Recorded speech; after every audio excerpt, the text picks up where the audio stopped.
today are, of course, those speakers, not necessarily of TEDs. But we hope their talks spark an exciting conversation among you.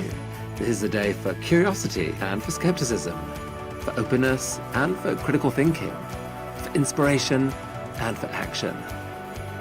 The more you enter into it, the more you'll take out. And now, on with the show.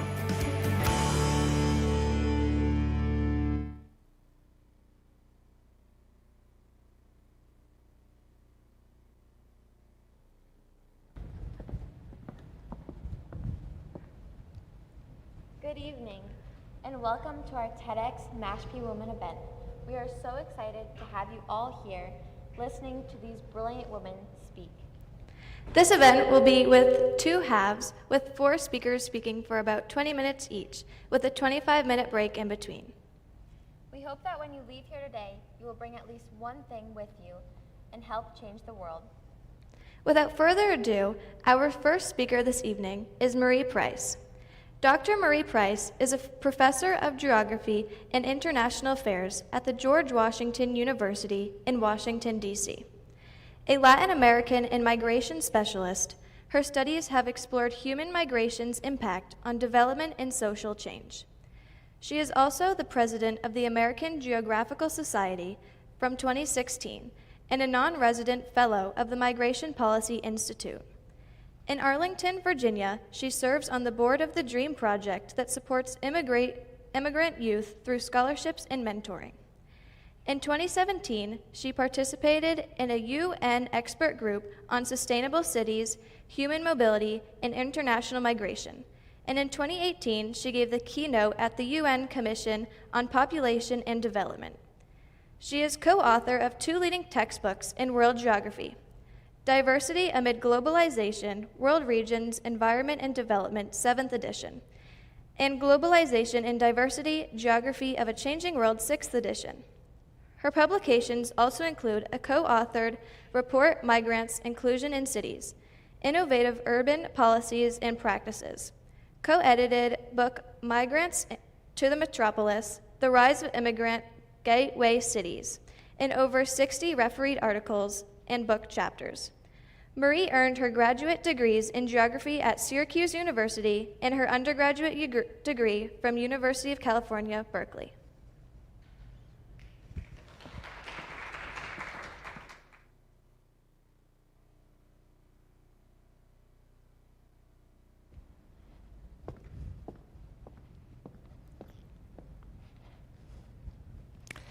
Hello, I'm Marie. Thank you for being here.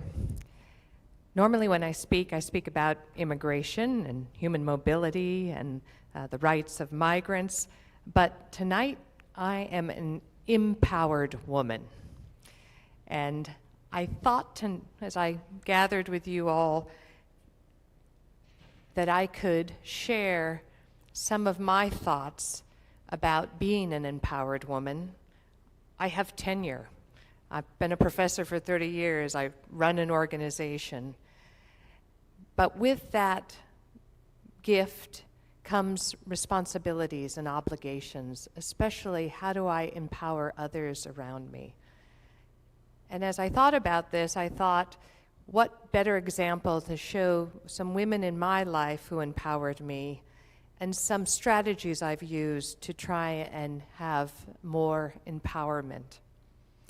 So I'm going to begin with the story of my sister-in-law, Jean Crandall. Jean was a businesswoman. She ran a fair trade business bringing artisan crafts from Mexico. She was a folklorist. She was an educator. And she was an avid volunteer for immigrants and immigrant rights. And tragically, one day, she left us, totally unexpected. And our grief as a family was enormous. What do you do with grief like that? But over the days, people reached out to us and said, oh, did you know Jean did this? Like the Zimbabwean refugee who described Jean took him and his family into her home for several weeks so he could get settled. or the artisans in Mexico that wrote that because of Jean's business, they were able to stay in Mexico and make a good living. And listening to these stories was certainly a comfort to the family, but for me, it was also a clarion call. My sister-in-law engaged in transformational acts of kindness, not necessarily part of her job, but just being human. And when I thought about what really empowers people, I thought about kindness. Kindness is often seen as a soft word, not associated with the powerful, but kindness is empowering. It's empowering for the receiver and the giver. And I firmly believe that one of my strategies in trying to lead and empower people are engaging in transformative acts of kindness, to try and show people that there are ways and people that will care and help you. So I decided at the age of 50, I needed to change tracks, and I needed to engage more locally in serving people. And one of the communities I was very interested in were immigrants, of course, that's where my research is, but particularly dreamers. There is an estimated 11 million undocumented people in the US, and probably 2 million of them are dreamers. These are children that came to the US with their parents or maybe came unaccompanied. They go to our schools, they get high school educations, and then doors start shutting. They can't always go to college, they can't actually work formally. And I was in a spot in my life where my own son was graduating from high school, and I discovered that many of his friends were in this category. And that just made me angry. I thought, here I have this education, I understand the data, but I need to do some change on the ground. And I started talking with and working with dreamers. One of them is my good friend Giancarla Rojas, who now works for Forward US, which is an organization advancing for immigration reform. I met Giancarla as a teenager.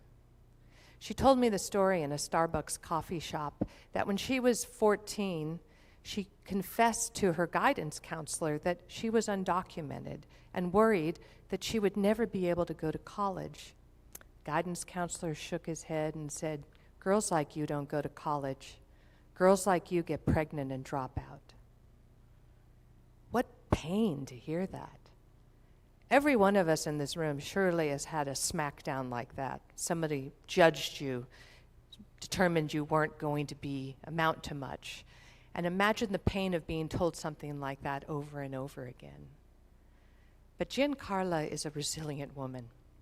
And if anything, that strengthened her resolve. She was not going to be that statistic. She did get her college degree. She did advocate for change, speaking to local politicians in Virginia, and she actually got a master's degree. And working with dreamers like this and knowing them, I thought, all right, this is the path I will take. And then I knew but decided to join forces with Dr. Emma Vieira Sanchez, an immigrant herself, who had been an educator. She taught ESL and was later elected the head of the Arlington County School Board. In 2012, once again, immigration reform collapsed, and I went to Emma and I said, "Emma, I need to do something. How can I help?" And she said, "Marie, I've got just the thing. Help me with the DREAM Project." The DREAM Project is an organization that serves immigrant youth in high school, mentors them, gives them scholarship, mentors them while in college, and brings together people from very, very diverse backgrounds. It's been a rewarding experience in my life. It allows me to bring my skills, what I know about universities, what I know about immigration, and my Spanish language skills, because many of the youth we work with come from Latin America, although not exclusively. And through Emma's guidance, I learned the value of creating social networks, and particularly the strength of weak ties. I know that sounds counterintuitive, but we often work in our social networks. Imagine an immigrant family who maybe knows other people from their town or country, say Honduras, and they help each other, but they maybe don't know how to apply to an American university. That's a complicated process, as you all know. And so having access to a mentor who can sit one-on-one in a Zoom call or on a desk week after week, guiding you through the process, meeting other dreamers for the first time, and realizing that you're not alone, there are other people like you. And so the Dream Project has worked because it builds strong ties, but it relies on weak ones too, getting people together that never would, say a congressman and a group of dreamers, donors and educators, and making those linkages so that when a young person says, I'm interested in being a civil engineer, we find a civil engineer who sits down and talks to that person and helps them understand the courses they need to take, the things that we need to study. I found in my own work, being president of the American Geographical Society, I have to have strong ties, but I also need weak ties. And communicating with groups, whether they're in government, business, academia, civil society, to try and share, see where our common visions are, and to try to move forward and promote change. So building these kind of networks, strong and weak ties, is really fundamental, I think, into empowering women and men. I can't resist turning to the theme I know really well, and that's immigration. One of the research projects I've been involved in for many years is documenting the world's major urban immigrant destinations, based on the belief that, yes, national policies really matter, but it's at the local level, the city, the town, the county, where immigrant reception and integration happen. And so understanding where these communities are, how diverse they are, how they're changing, is really fundamental to the diverse society that is formed all over the world. And as you can see in this map, major immigrant cities in the Middle East, in parts of East Asia, of course in Europe, and all over North America. I live in Washington, D.C. It's a metropolitan area of almost 6 million people. 1 in 5 are foreign-born. And this map is an indication of they're coming from everywhere. I like to call it the world in a zip code. You can have in one zip code people from 160 countries. The thing is, people assume that automatically we know how to integrate and become Americans. But it's not so simple. You need intentional policies of inclusion. And the political science Robert Putnam puts it this way: the central challenge for modern diversifying societies is to create a new, broader sense of we. A sense of we. We all need a better, stronger sense of we. So in my work, I've worked with the Organization of American States, the UN, the Migration Policy Institute, Brookings Institution. I've done a lot of different research on what makes for inclusive societies, especially when looking at immigrants and refugees. But inclusion doesn't end there. Inclusive societies serve all kinds of groups, mindful of race, sexual orientation, ethnicity, language. So being strategic about being inclusive is the way we have to be given the makeup of our society. And frankly, there are 4 points that I've discovered over and over again from doing interviews and surveys. The first is, at the ground level, whether it's a school board, a mayor, a county executive, you need leadership. Someone has to be committed to that, understanding that inclusion matters. The corollary, if a leader doesn't buy into it, you tend to have very exclusionary policies. So leadership matters, whether the leader is a man or a woman. Secondly, collaboration and communication.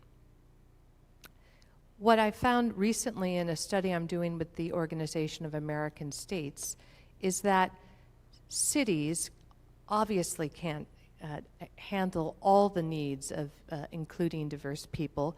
Successful cities collaborate with organizations. They work with religious institutions. They work with civil society. They reach out to immigrant organizations.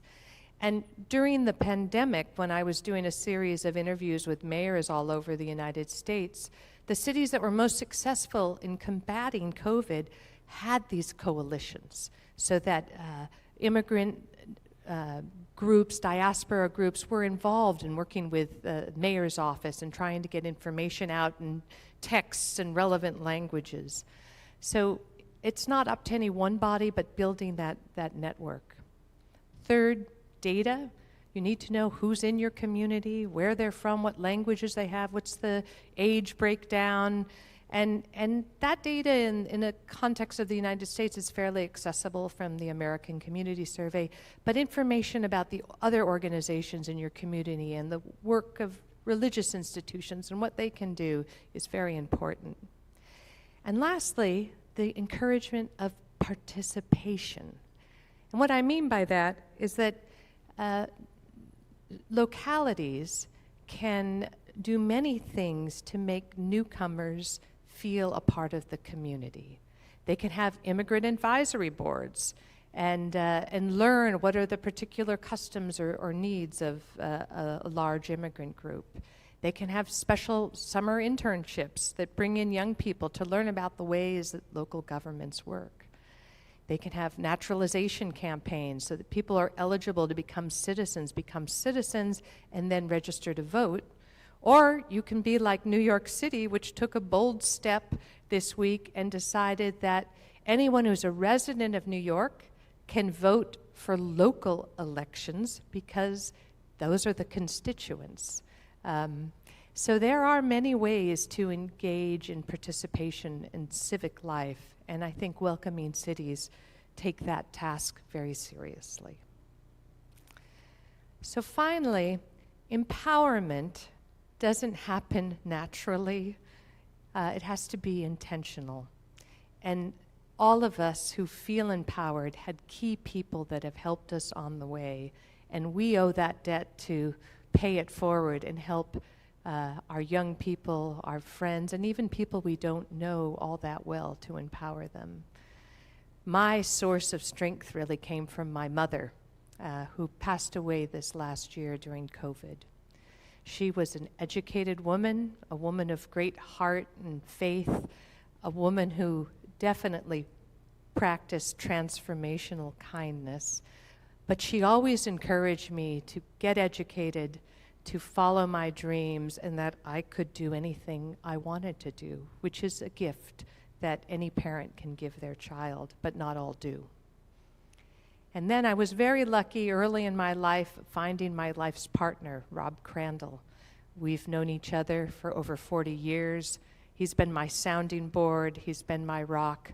We've built our family together, and we've merged our families together over time. Often when young women ask me, how do you be successful? What's the secret? And I said, well, get an education, learn skills. But if you're going to get a partner, choose wisely, because it makes all the difference.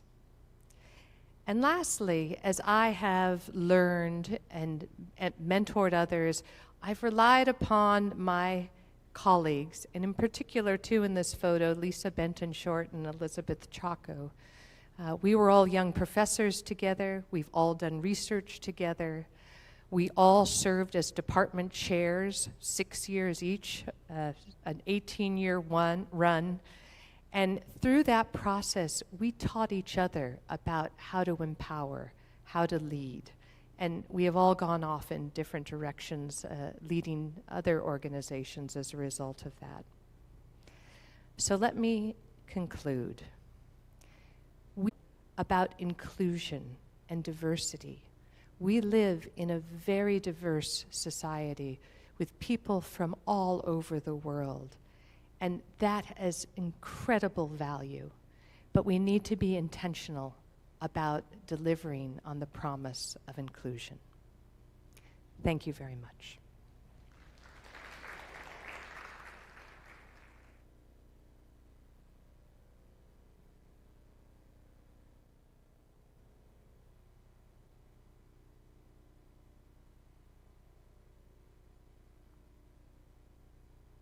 Our next speaker is Miranda Martone.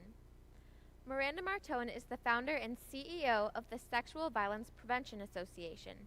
They founded the SVPA with the mission to prevent sexual violence systematically by revolutionizing policy, research, and institutions. Their research and advocacy has been awarded by the United Nations Millennium Fellowship and the Clinton Foundation. They have their BA from Northeastern University and their MPP from Brown University.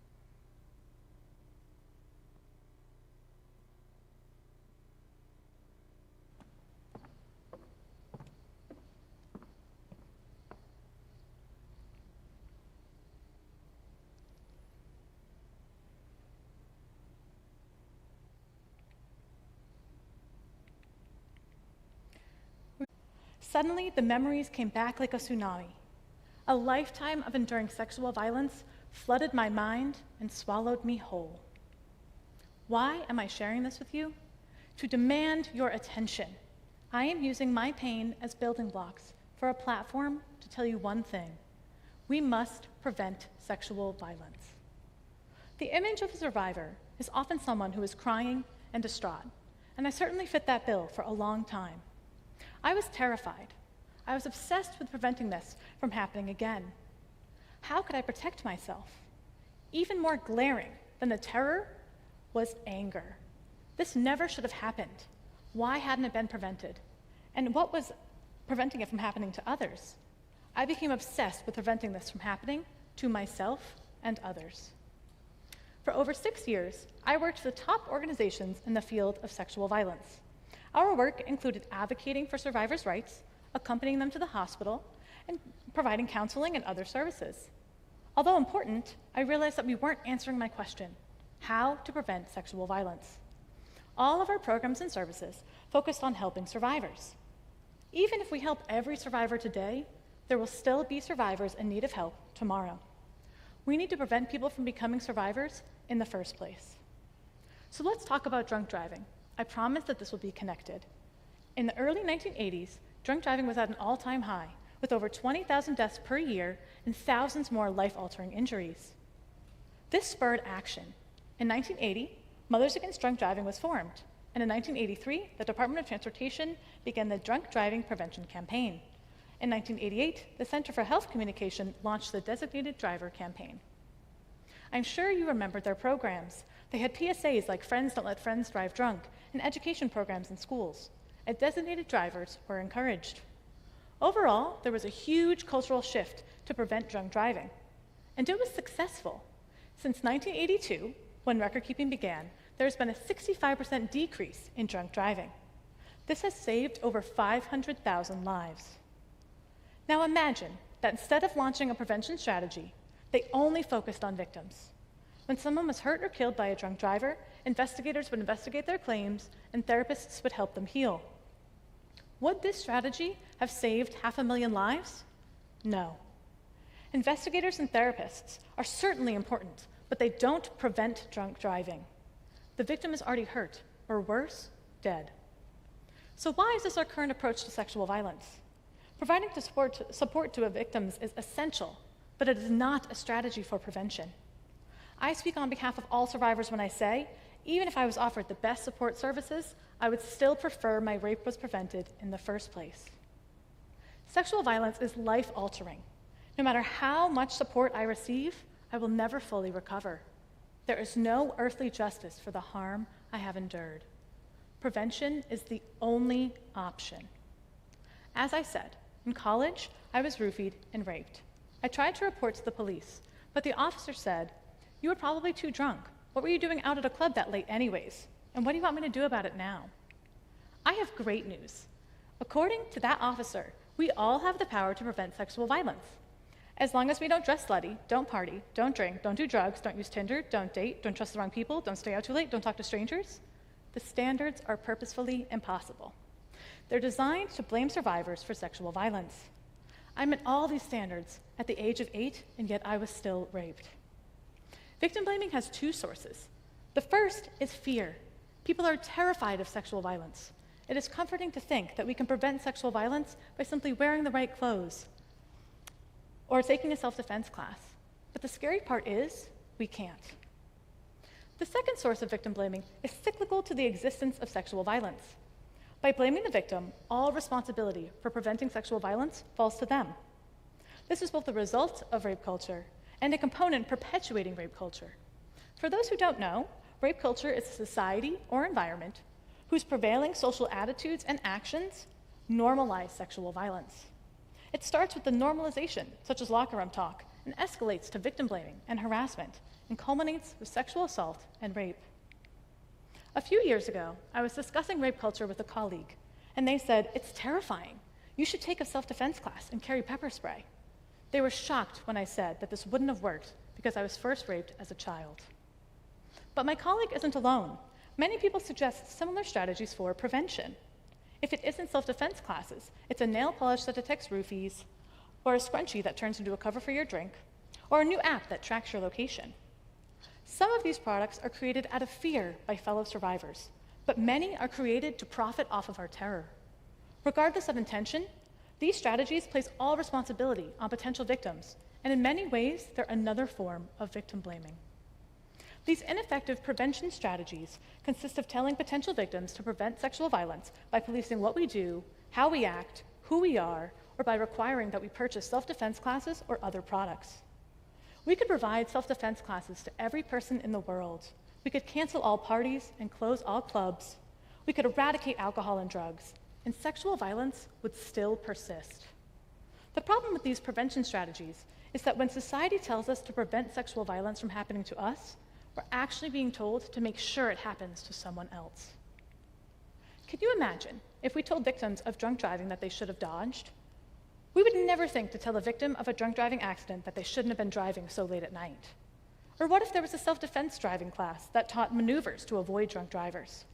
It sounds absurd when you put it like that. So why do we do this with sexual violence? We're missing something important. Drunk driving prevention strategies didn't focus on victims. They focused on drunk drivers. So why aren't we focused on the perpetrators of sexual violence?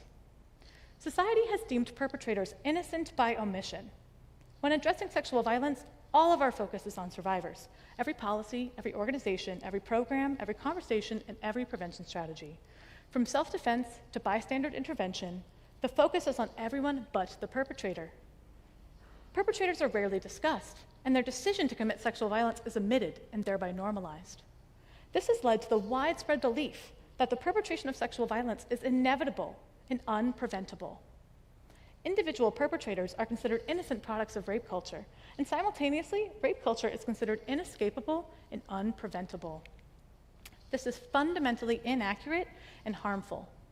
We must obliterate perpetrators' innocence by omission, and we must continue to support survivors, but we cannot continue to push the burden of enduring and preventing sexual violence on their backs.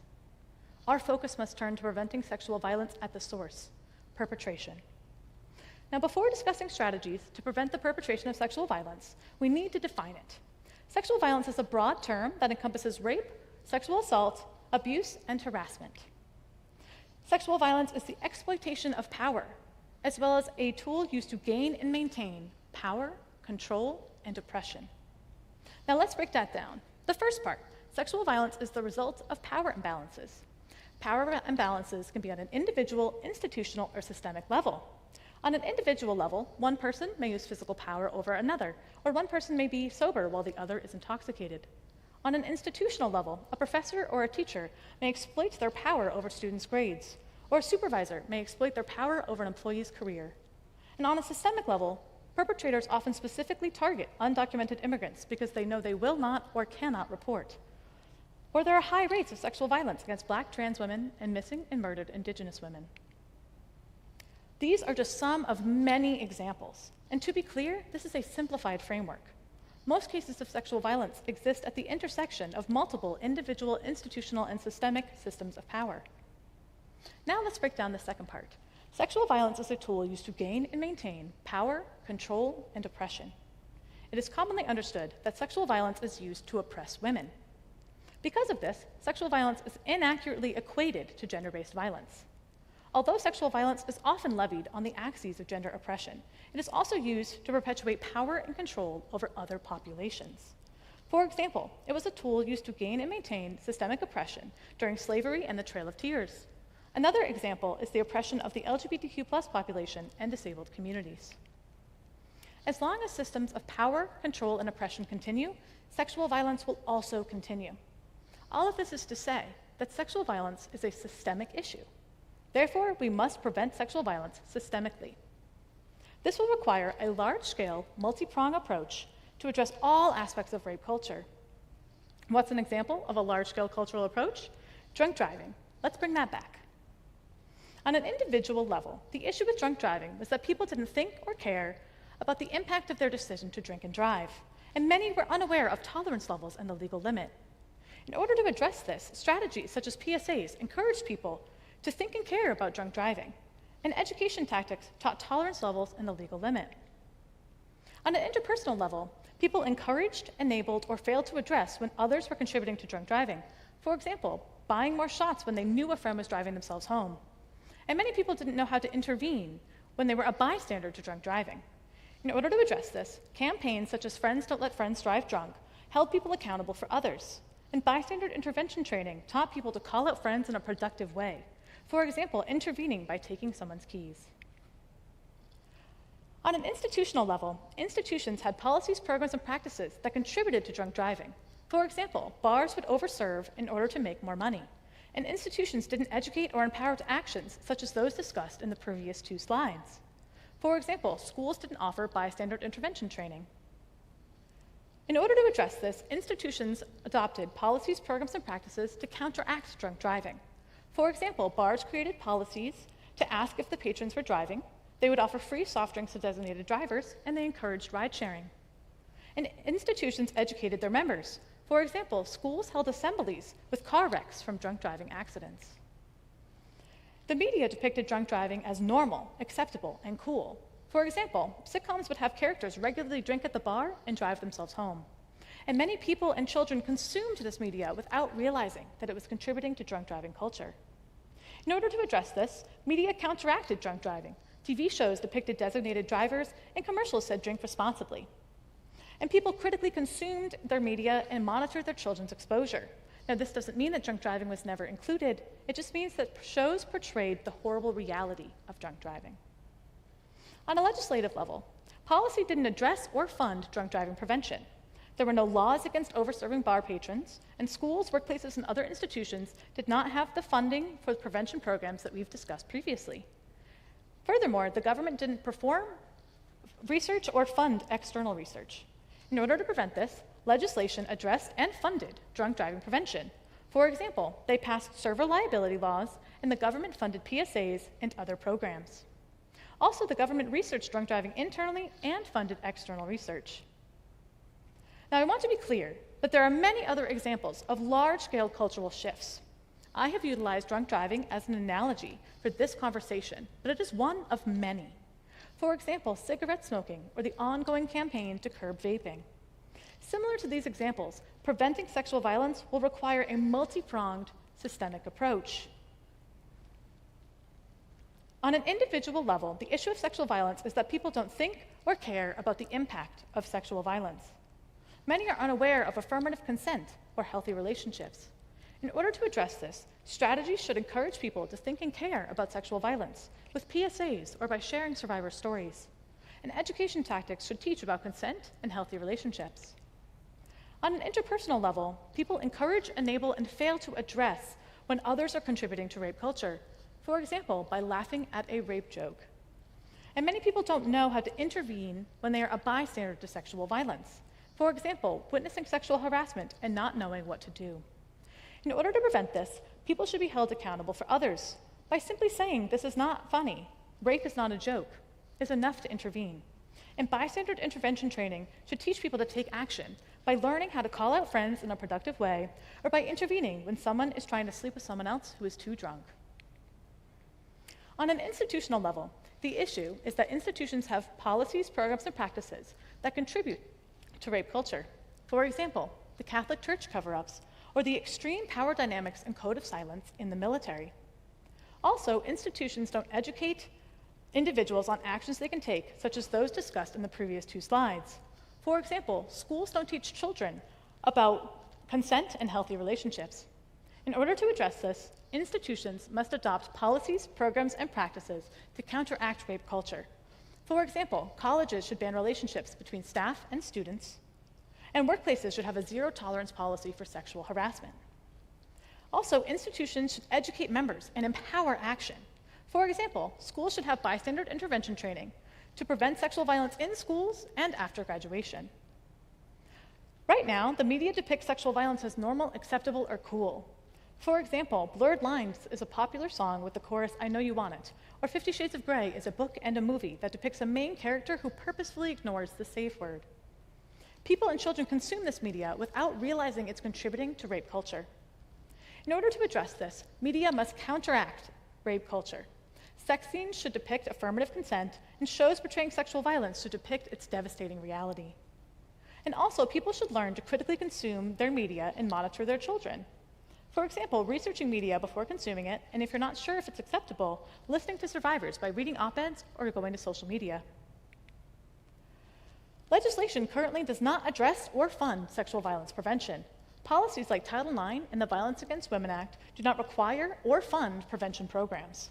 Thus, schools, workplaces, and other institutions cannot implement the prevention programs that we've discussed previously. Furthermore, the government doesn't perform or fund research. In order to address this, legislation must address and fund sexual violence prevention. Policies should require prevention programs in schools and other institutions. And the government should provide funding for bystander intervention, education programs, and other strategies. And lastly, the government should research sexual violence internally and fund external research. Now, the large-scale systemic change needed to prevent sexual violence may seem overwhelming. It can feel like we as individual people don't have much power, but that is not the case. How can you take an active role in preventing sexual violence? You can reflect on your beliefs, values, and actions, and you can educate yourself about affirmative consent and healthy relationships. You can also call out people when they're contributing to rape culture, or intervene when sexual violence is actively happening. In order to do this effectively, I do recommend that you take a bystander intervention training. You can also advocate for your school, workplace, religious organization, or other institution to adopt practices to prevent sexual violence, and to educate their members with prevention courses. You should also critically consume media and monitor your children's exposure. And you can pressure media to improve by not consuming media that perpetuates rape culture and by demanding change via letter writing and social media campaigns. And lastly, the last two strategies to advocate for change are to advocate for legislation that requires and funds sexual violence prevention, and advocate for research of effective strategies. These are all strategies that you can take today to prevent sexual violence. We all have a role to play, and we must prevent sexual violence systemically.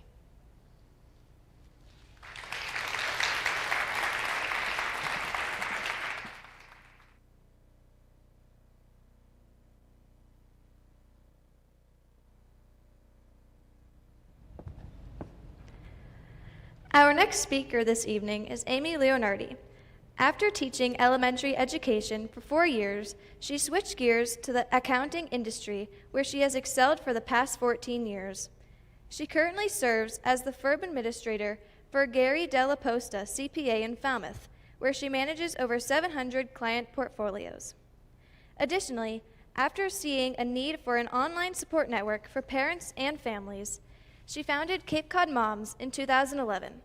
Cape Cod Moms is an online and in-person resource to engage local parents, caregivers, and businesses to enhance community relationships in the region. As an active volunteer in the community, she currently serves as Vice President of the Rotary Club of Falmouth and Youth Committee Co-Chair. She founded the Falmouth Outdoor Learning Project, which seeks to support outdoor education in all 7 Falmouth public schools. She is a spokesperson and advocate for outdoor education opportunities on a national level. She is an elected Falmouth She is an elected member of Falmouth Town Meeting, representing and engaging her district on local governmental concerns and issues. She has been recognized as one of Cape and Plymouth Business Magazine's top 40 under 40 young professionals in the region, and has been featured as a prominent spokesperson on community issues. She now resides in Falmouth with her husband and 2 children, both who attend the public schools, where she is an active member of the PTO and school council.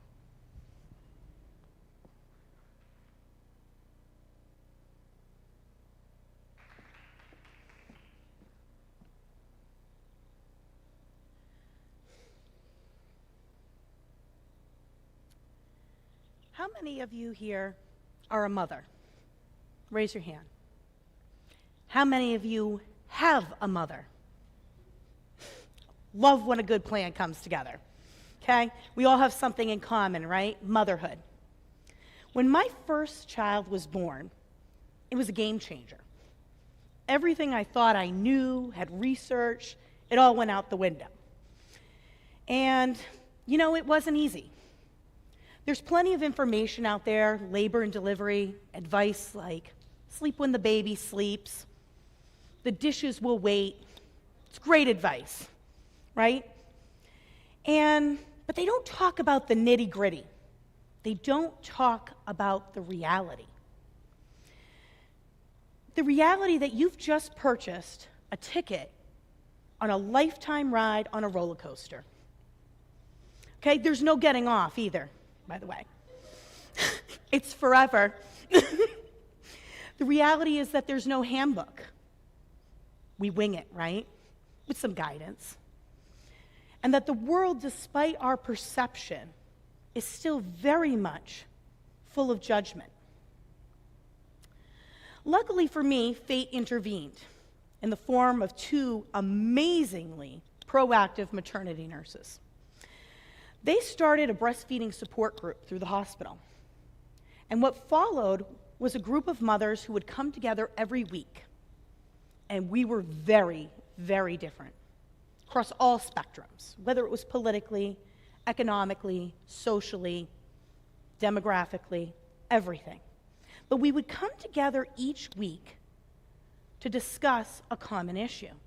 And it was more than just breastfeeding support. The common goal was, what are we doing? We want to raise our good children. How do we help one another to do that? This group of women, dynamic and passionate women, were full of advice and support. And this led to open and honest conversations about our struggles daily. And despite our differences, again, we were there for that common purpose. We wanted to be the best we could possibly be for our children. This was never a judgment in the room. There was only support, empathy, and compassion.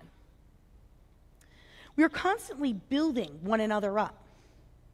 It was within that group that for the first time in my life, I was within a group of women that we were all supporting one another. Friendships quickly formed, late night texts at 3 a.m., flew back and forth. I'm going through it right now. Don't worry, you're not alone. I got your back. 11 years later, I still love and appreciate every single one of those women who, without a doubt, with no questions asked, would offer any support if it was asked. While that space was a safe space, our society today, as it relates to mothers, is not always a total safe space, nor free of judgment. And while social media, the age of Zoom and TikTok and whatever else is on social media these days coming up, we're so much more together in ways we never thought possible. But it has its downsides. It allows for a judgment-focused culture. Social media allows for us to become the judge, jury, and the executioner of others. Fighting our way through life as women does not work, though. We have to build together, because that's where our best work is accomplished. It has allowed for people to share their lives, but just moments. There's a ton of pressure in today's day and age to be perfect. We're bombarded with this imagery, social media, television ads, and more on what the image of what a woman and a mother should be. I have a secret to share, though. It's not possible. You can't be perfect. Let's take a walk back in time. 2.6, 1.8 million years ago, to be exact, sharing food, caring for infants, and building social networks helped our ancestors meet the daily challenges of their changing environment. Over time, early humans began to gather at their hearths and their shelters and their fires to socialize. Now remember, at this point in time, physical strength was what gave men their superiority, because it was needed to find food and shelter and protection, and they were able to provide that. So women were raising children together as a group, depending and learning and leaning on one another, building each other up. As the brains became larger and more complex, growing up took longer. Children were home with the family unit for longer periods of time in this protective environment of a home. Expanding social networks eventually led to more complex social lives of modern-day humans. And over time, physical superiority became less important as we don't face the same challenges we once did. Instead, education, skills, interpersonal relationships, and knowledge became the necessary superior skills. We are where we are today as humans because of our social networks, community raising, and the skills of compassion and empathy. These skills have helped us evolve as a species. Today, we're still recreating those very same social networks in a different way. We can now share information instantaneously, which has helped us connect, and at the same time, again, we're bombarded, even by our own networks, of photos and updates of everyone's lives, which the majority of the time only capture that one moment. And usually, it's the best moment, right?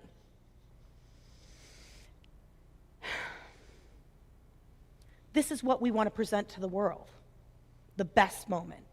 And it is out of judgment and that fear of judgment that we often don't share our actual reality.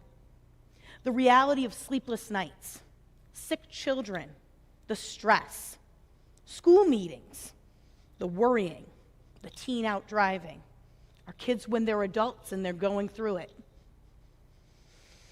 The reality of going through a pandemic and how it's affected your family life. The reality is far from the organized Pinterest boards we really dream of. More often than not, my living room, especially my couch, is covered in laundry piles. Folded and yet to be folded others, well-loved toys strewn about, toothpaste in the sink, crumbs on the floor. It's a disaster. And there are tears. There's laughter.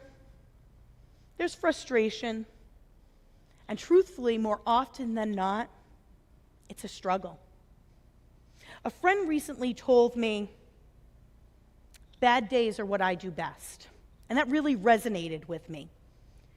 Because bad days are what we do best as women and as mothers. And we know the rewards and the payouts that we will receive are far greater than those moments. Due to those bombardment of perfection constantly in our faces from popular stars on social media with perfectly upkept homes, not a crumb in sight, children looking perfect, we've put undue pressure and stress on ourselves. And this is what we have deemed worthy of following and attaining to be. The reality, again, is so far from it.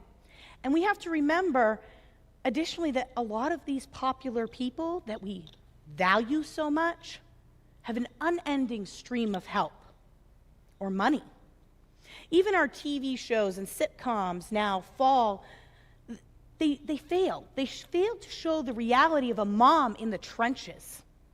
This is the opposite of empowering. This causes self-doubt, lower self-worth, anger, depression, questioning of whether we are doing enough, whether we are good enough. Let's talk about role models. Raise your hand if you know any of these women up here. Do you recognize any of them? Now raise your hand if you know any of these women. Now take a look at how our society currently values them in terms of importance. Do you see the problem? We need to reevaluate who our role models are and what qualities we deem to be important. During my experience with the support group, I began to see a need for a resource that encompassed all I had learned. In our fast-paced world of people more than ever online, I founded Cape Cod Moms in 2011. At the time, mom bloggers were big, but I wanted to be something more. I wanted to be a judgment-free zone where there was a little something for everyone, a place you could come to share stories, read reviews, talk about local businesses, anything you want. Over time, we quickly grew to become the leading resource for parents and caregivers in the region. We have a variety of moms and advisors who contribute in any way they wish. We successfully ran an indoor parent resource fair for 3 years, bringing together those family-friendly businesses and live in-person examples of them. This was an important change for us because while we have been virtual, the vital importance of connecting in person was critical to sharing the vast resources in our community. Once the pandemic came, we once again shifted gears. We began a weekly virtual show on tough topics and connecting parents to those same resources. We added a segment where we encouraged building one another up. Women in their lives. We wanted to recognize women who had done something for other women, a special thing. It quickly became our favorite part of the show. It was inspiring to share stories of other women who were building other women up, recognizing them for their small acts of generosity and kindness that were all being done very quietly. We found that by facilitating this, we also felt good by building other moms up. That was our Oprah moment. As the pandemic erupted in the spring of 2020, roughly 3.5 million mothers of school-aged children left the workforce, left their jobs, left the job market altogether. This is a shocking number. Many analysts believe that this will cause setbacks for hard-fought gains that women have fought for. But I want to reframe this in a positive light. While moms may have had to switch gears, we quickly went to work doing what we do best, raising our children and finding a new way to navigate the world and deal with the cards we had been dealt. We had no playbook to navigate. We couldn't ask our mothers, our grandmothers, our leaders what to do. It was brand new. It was rough, let me tell you. It still is, by the way. What became critical not only for myself, but for all the moms I knew, was the support of one another. There were lots of phone calls. There were tears. There was laughing, because what else were you going to do after all those Zoom calls? Remember that? The Zoom all-day school. I have to tell you, while we were alone together, I hated that phrase, alone together, because we're not meant to be, remember? We're meant to be community raisers. We're meant to be connected to our community. The pandemic has also reminded us that the current system that values putting work before family has to be stopped. Family has to come first. With that in mind, in the fall of 2020, approached, and along with it, the urge for a return to normalcy. And the mothers and fathers, we wanted the schools to reopen, right? And an idea was formed. And a group of, you guessed it, women, moms, we began to form a plan. And we did what we did best. We did the research. We fundraised. We put an idea into action. We began to adjust to our new world and took it on with a vengeance. We had studied the data, we had discussed the ideas, and the Outdoor Learning Committee was born. You know, women typically spend a greater portion of their income and free time giving back into the community that they are in. Because we know when kids are happy, healthy, eating right, and adjusted, everyone benefits. And remember, it aids in our brain development and continues to help us evolve as a species. By spring of 2021, as the group fundraised and brainstormed, problem solved, and did the hands-on volunteer work, the outdoor spaces became a reality. And the most rewarding part was that our children were there to watch us lead. They were there to see us lead by example and encourage others. We rallied hundreds of volunteers, men and women, young and old, into action that would help them. That is a lesson they will remember the rest of their lives.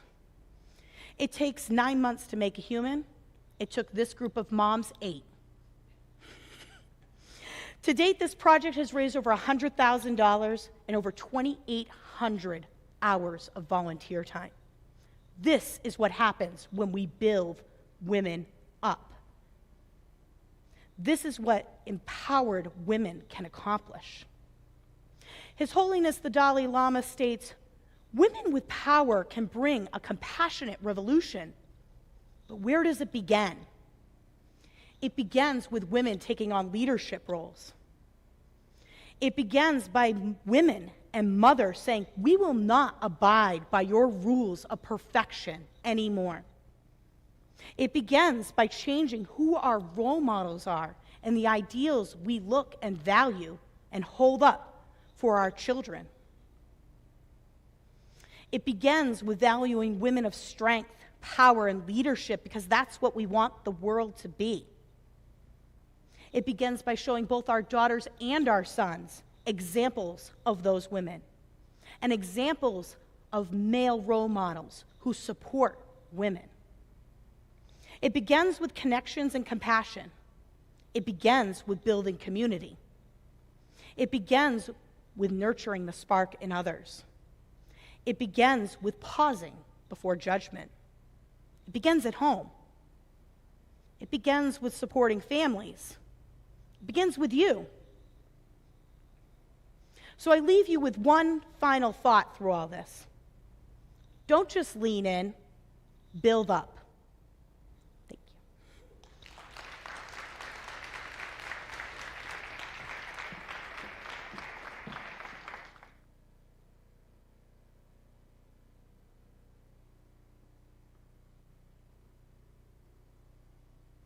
Our next speaker is Emily Smalley. Emily Smalley is the Chief Executive Officer of Calmer Choice, headquartered in South Yarmouth, Mass. Calmer Choice teaches mindfulness-based social-emotional learning programs in Cape Cod and southeastern Massachusetts schools, businesses, and communities.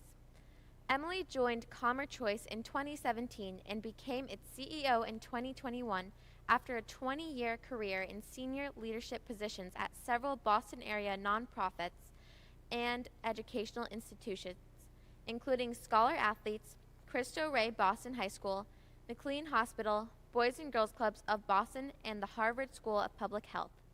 As a woman in long-term recovery, as well as someone who has experienced her own health and wellness concerns, Emily melds her lived experience and professional career in leading Calmer Choice, an organization that seeks to support and improve the outcome for many of these very same challenges. Born and raised in Maryland, Emily holds an MFA in creative writing and a BA in English from the University of Maryland, College Park. She has also earned certificates in nonprofit management and leadership from Tufts University and Kellogg School of Management, Northwestern University. Emily and her family live in Raynham.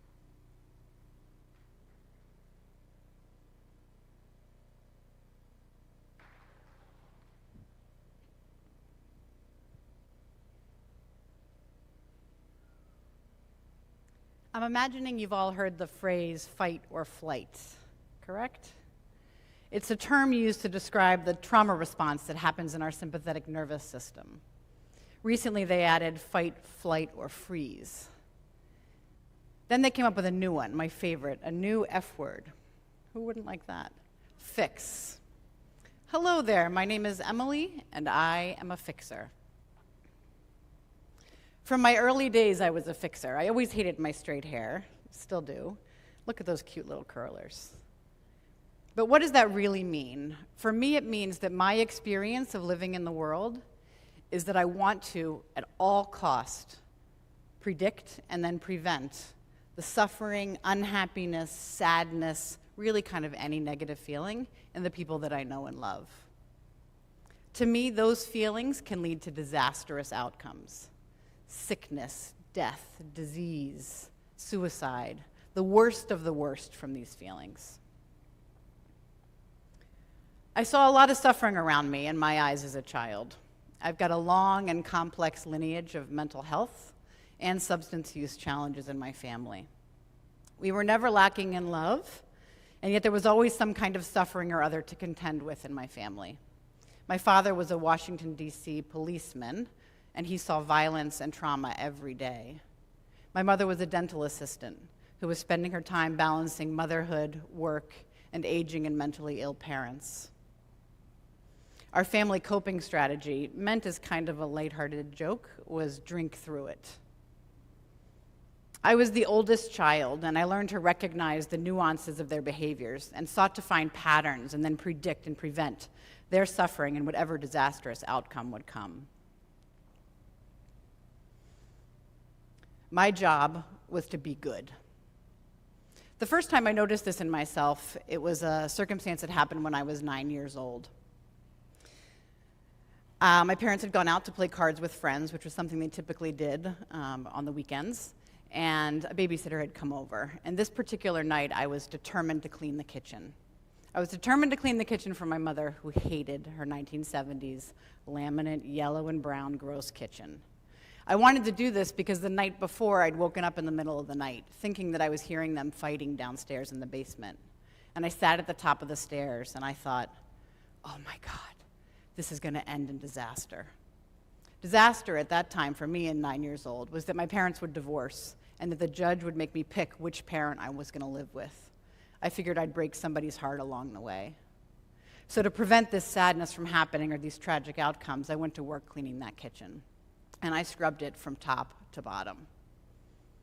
I went to bed that night praying that they would be so happy when they got home, that any sadness or suffering would be gone. And they were super happy when they got home. They had a clean kitchen. So the next time they went out, I did it again.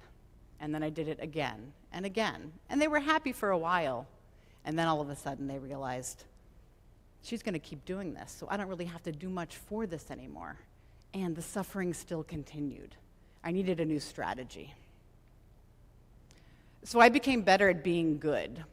My job was to have minimal needs and not be a burden to anyone around me. I made it my mission to never disappoint anyone. I became an excellent big sister.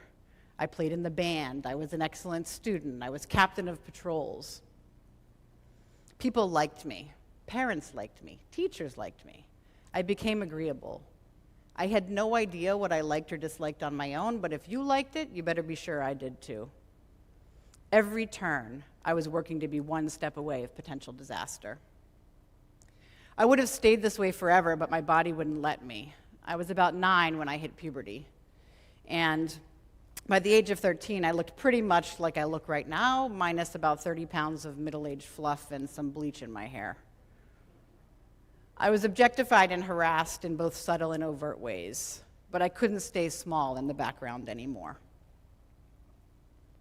The burden of looking and acting like an adult before my brain really had fully developed had consequences for my mental health. Here's me at 13, and this is what I wrote at 13. Sometimes you just can't take it anymore. Your thighs are too fat. You have a double chin. The boy of your dreams doesn't even know you exist. Sometimes you just want to lock yourself up and cry for hours on end. Normal teenage angst? Perhaps. But soon I stopped having normal teenage desires for crushes and music and fashionable clothes. It seemed that everything I wanted aggravated everyone around me. I said it myself in my 8th grade essay. I wish I could take things one day at a time and not worry about what's going to happen 10 years from now. I wrote about it again when I was 15, when I described what I coined my orange personality. I pretend things are just peachy so no one will worry about me. I strive for the best for fear my future will go down the drain. I'm basically your typical good kid. Now I want to tell you something. I'm sick and bloody tired of being the good kid. This disconnect between my insides and my outsides was a hole that I filled with a lot of things beyond my years. At 15, I started working in restaurants, and I encountered older friends and men and smoking and drinking and things that I should not have been doing, all at the expense of my integrity and my heart. But outwardly, I remained what was considered pretty successful. I went to college at University of Maryland. I majored in English. I spent a summer in Dublin drinking lots of Guinness and writing really bad erotic fiction that thankfully never saw the light of day. I got into grad school. I taught creative writing, which I loved, and I was making my way towards a future as a writer when a tragic series of events happened in my family that I couldn't have prevented with all my 24 years of being good. So I left Maryland on a Sunday afternoon with a trunk full of books and clothes, and I headed to Boston. I fled, is what I did. I landed here, hoping for a fresh start. Despite this big leap in my life, I did all the things that I was supposed to do. I got a good job in nonprofit fundraising. My first job was at Harvard. I was impressed with myself even. Worked at a lot of great places with a lot of wonderful people and learned a lot. I got married. My extreme self-loathing continued in secret, but I poured myself into my career and my plans for the future. My alcohol use at that time had a pattern that made me a little uneasy, made others a little uneasy too, but I always had an excuse because it looked so good on the outside. I had fears still that the people I love would get up and die or leave me or abandon me, but everybody laughed them off as just trivial and, oh, that's just Emily.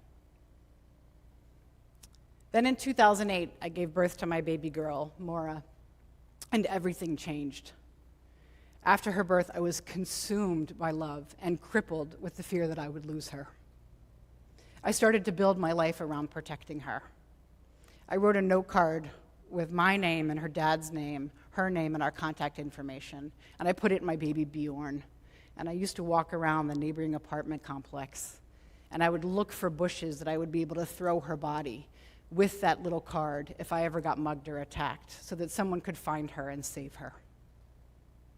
I went back to work when she was 6 weeks old, and we decided that my then husband would stay home with her so I could do that. That abandonment of my daughter, even though she was well cared for and loved, did a number on me. It was too much for me to handle. I spiraled into a really serious postpartum depression that lasted several months and took several months of therapy to overcome. I had my beautiful son less than 2 years later, and although it was not quite as serious, I was overcome with the same all-consuming love and fear that something was going to happen to my babies. There were now 2 of them, and I didn't think my heart could take it. Outwardly, my life looked pretty good still, but there was a turmoil inside of me showing up in new ways. My old life in Maryland kept coming back, pulling me back into really destructive patterns. I was unsettled and untethered in my life. I threw myself into work and motherhood at the expense of everything else. Eventually, this led to the end of my marriage, which is another tipping point for me. A terrible outcome that I didn't know if I could face, divorce. I faced it, and I survived. I now was empowered to believe I could do it all. I spent the next 5 years full speed ahead. It was just the three of us. I moved into full-time fixer mode like a human autocorrect. Nearly every problem that came before me, I could solve. I was juggling 4 hours of commutes, a single-parent household, nightly Chardonnay, and utter gripping loneliness. I became disconnected from my life the further I tried to manage and control it. The more I efforted my way to the outcome of success, the further I came from it. I used to Google late-night searches. Do I drink too much wine? How do I know if I do? What should I do if I think I drink too much wine? One Thursday in 2016 then, after a long night of preparation, including a fair amount of wine, for a huge donor meeting I had at work where I was going to be asking for $300,000 from this really prestigious foundation. I got in my car to take my 2-hour commute to work, and I noticed my left hand started to get numb as I was driving. And that numbness started to travel up a little bit till it reached my shoulder, and I thought, something's not great right now, but I'm going to keep going. I'm on the expressway. I'm stuck in traffic. Like, I'll make it. I'll be all right. I was heading to a colleague's house to pick her up to join me at the meeting, and by the time I got there, the whole left side of my face was limp. I was drooping on the left corner of my lips. I could barely speak.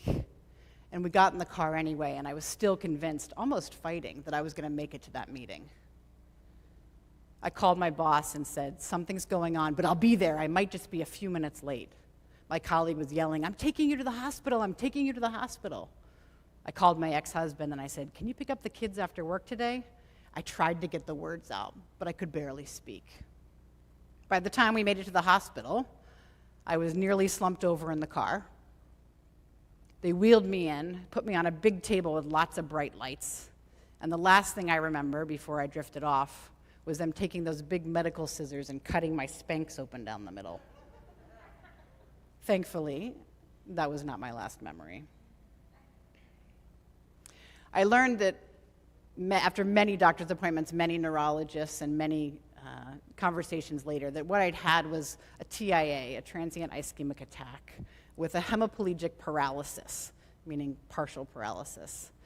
The long way to say a mini stroke. And I didn't want to change. They said to me, this is going to keep happening. You have the potential to die from a massive stroke. And I said, I want none of it. I actually stopped for wine on my way home from the hospital. But something happened to me then, that day. After about a month of deep, deep reflection, spending time with my children, taking care of my health, I realized that I had to quit drinking, and I did. On November 19th, 2016, I stopped drinking alcohol. I also quit my job, and I sold my house, and I took another big leap to begin again in my life. Into my life at that point came Calmer Choice and our enchanting founder, Fiona Jensen, who called me on a rainy day in September of 2017 and said, I got an idea. I want you to come work in fundraising for me at this nonprofit that I run. We teach mindfulness in the school and communities. I was like, I've heard about mindfulness. I don't really know much about it, but happy to jump in. I can give you 5 hours a day. She said yes. That was the yes that brought mindfulness into my life and became a pathway for me to my authenticity. I hate to fast forward through the next 5 years of my life. They've been the most fulfilling and full of love I've ever had. I fell in love, hard and forever. I have 2 beautiful children who are becoming literally the most interesting people I've ever met in my life. I found a community at Calmer Choice. I was recently chosen, fortunately, as their CEO to help lead us into the next decade of bringing mindfulness to the world.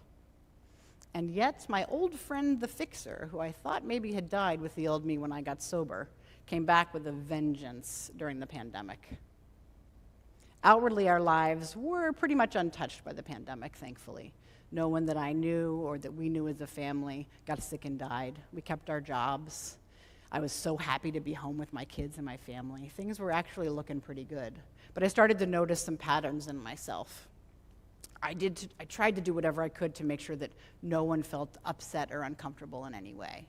What that meant was that I was silencing my feelings a little bit about things, or I would flip-flop on decisions I'd made if somebody seemed upset. I didn't want anybody to experience any kind of discomfort, even if it meant something small like clipping your toenails, which literally no one likes. I took all this care and time to make sure that no one was hurt by the clipping of the toenails or inconvenienced by this terrible act that I was putting on them. It was all consuming.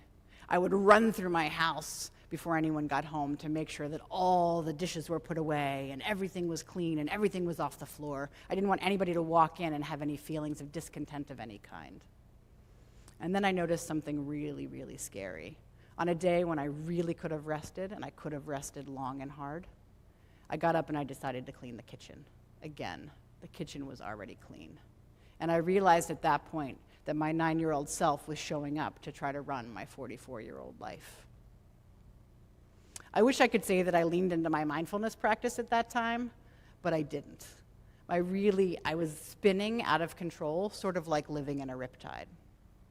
So I remember making this confession one day to a wonderful mentor and coach that I have, Virginia, and I was relaying all the millions of reasons why everyone was so unhappy and how come what I was doing was not fixing their unhappiness. I said to her, I even asked them like 14 times a day, are you okay? What's wrong? Are you okay? Can I help with anything? And if they ask me, or they say to me, yeah, this is bothering me, like I've got 50 solutions for them. Like, I don't understand what the problem is. Why is everyone so unhappy? And she kind of took a deep breath for a second. She said 2 really important things to me. She said to me, some things in life you cannot effort your way through. Okay, I said. And then she said, have you tried detaching from the outcome? I said, I don't think I can do that. Because if I detach from the outcome, that means that I'm not going to be able to solve their problems. And that's the way I show love. And then they're going to think I don't love them, and that I can't be helpful, and then they're going to leave me. And what it meant, she counseled actually, was there was really nothing I could do to prevent these people that I love from having their own human experience. The human experience that is messy and full of suffering, and joy too, but pretty messy if you ask me. And no amount of cleaning the kitchen was going to prevent that outcome from happening. When I first started at Calmer Choice in 2017, I understood mindfulness to really be about the practice of sitting, focusing on your breath, sitting in silence. All the while the thoughts would go in my head. I don't feel anything. I'm doing something wrong here. But I thought to myself at this very moment, I think I have the key to detaching from the outcome. I think the key might actually be mindfulness. So I reflected. 4 years later, I've watched our mindfulness programs impact thousands of people. And now I understand that mindfulness is a tool to cultivate awareness, to connect us back to ourselves. It's paying attention to the present moment with kindness. It's learning about how our brain works, how to name our feelings, how to approach our thoughts with kindness. For me, this is the practice that helps me detach from the outcome. I'm a better leader, a better mother, and a better partner when I do. Many days, though, I still sit with the suffering of those that I love. I look around me now as the mother of 2 middle schoolers, and I wonder sometimes how they make it through their day. I see a constant stream of information volleying for their attention, judgment and rejection and comparison with every single swipe of their phones. It used to be when I was middle school, you'd feel rejection when the boy you didn't like kind of ignored you in the hallway, or the neighborhood kids yelled, "Big M!" That was my nickname back in the day. But I could go home, and I could close my door, and I could be away from that. Not anymore. Our sense of selves are really being determined by these masses.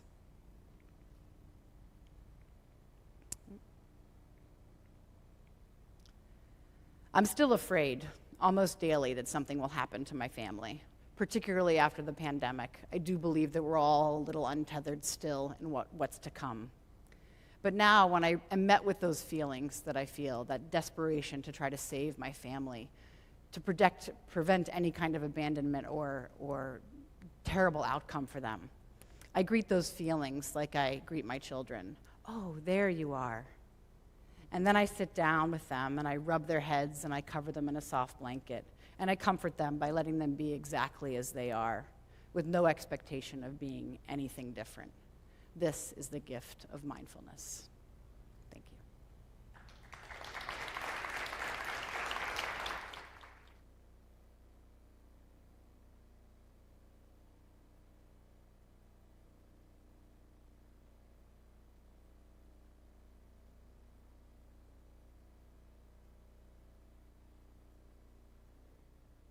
will now be having our 25-minute break.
Our next speakers are Brooke Neva Sullivan and Kelsey Brooke Eckert.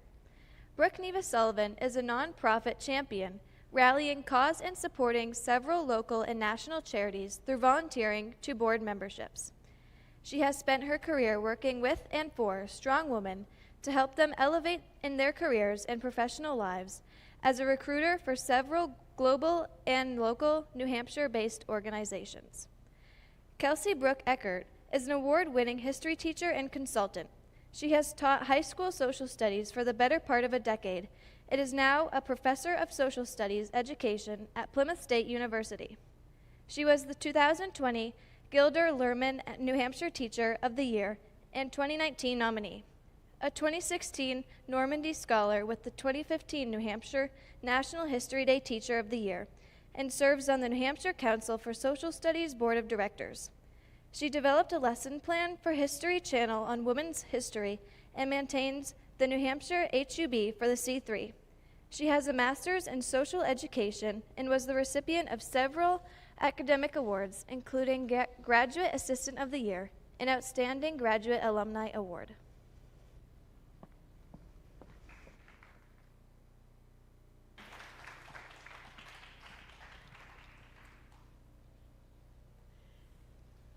Good evening. My name is Kelsey Brooke Eckert. I'm a former high school social studies teacher turned professor of social studies education. And I'm Brooke Sullivan. I was raised to believe that men and women are created equal, and within my parents' home, that belief felt true. However, when I went out into the world, whether it be sports or school or even in my corporate job, the inequities were very real. And it puzzled me to understand why so many still existed for men and women today. It forced me to look back, where does this start? And is there something we all missed in our education or our experiences to better understand this belief? If women and men are equal, why aren't they equally visible within our classrooms? How can women become what they cannot see? Representation matters. When people see examples of people like them doing things they didn't think that they could do, it opens doors. When society calls for more women in different areas, as a history teacher, I know that this cultural shift will be made possible. I'm sorry, we can't see that, it's really tiny. Is it possible to make this bigger? Okay. Thank you. Thank you. We're squinting. We're like, Much better, thank you so much. Thank you. Representation matters. When people see examples of people like them doing things that they didn't think they could do, it opens doors. When society calls for more women in different areas, as a history teacher, I know that what would make that cultural shift happen is having more examples of women who already navigated those things. And a deeper cultural understanding that women have always been outside of the home.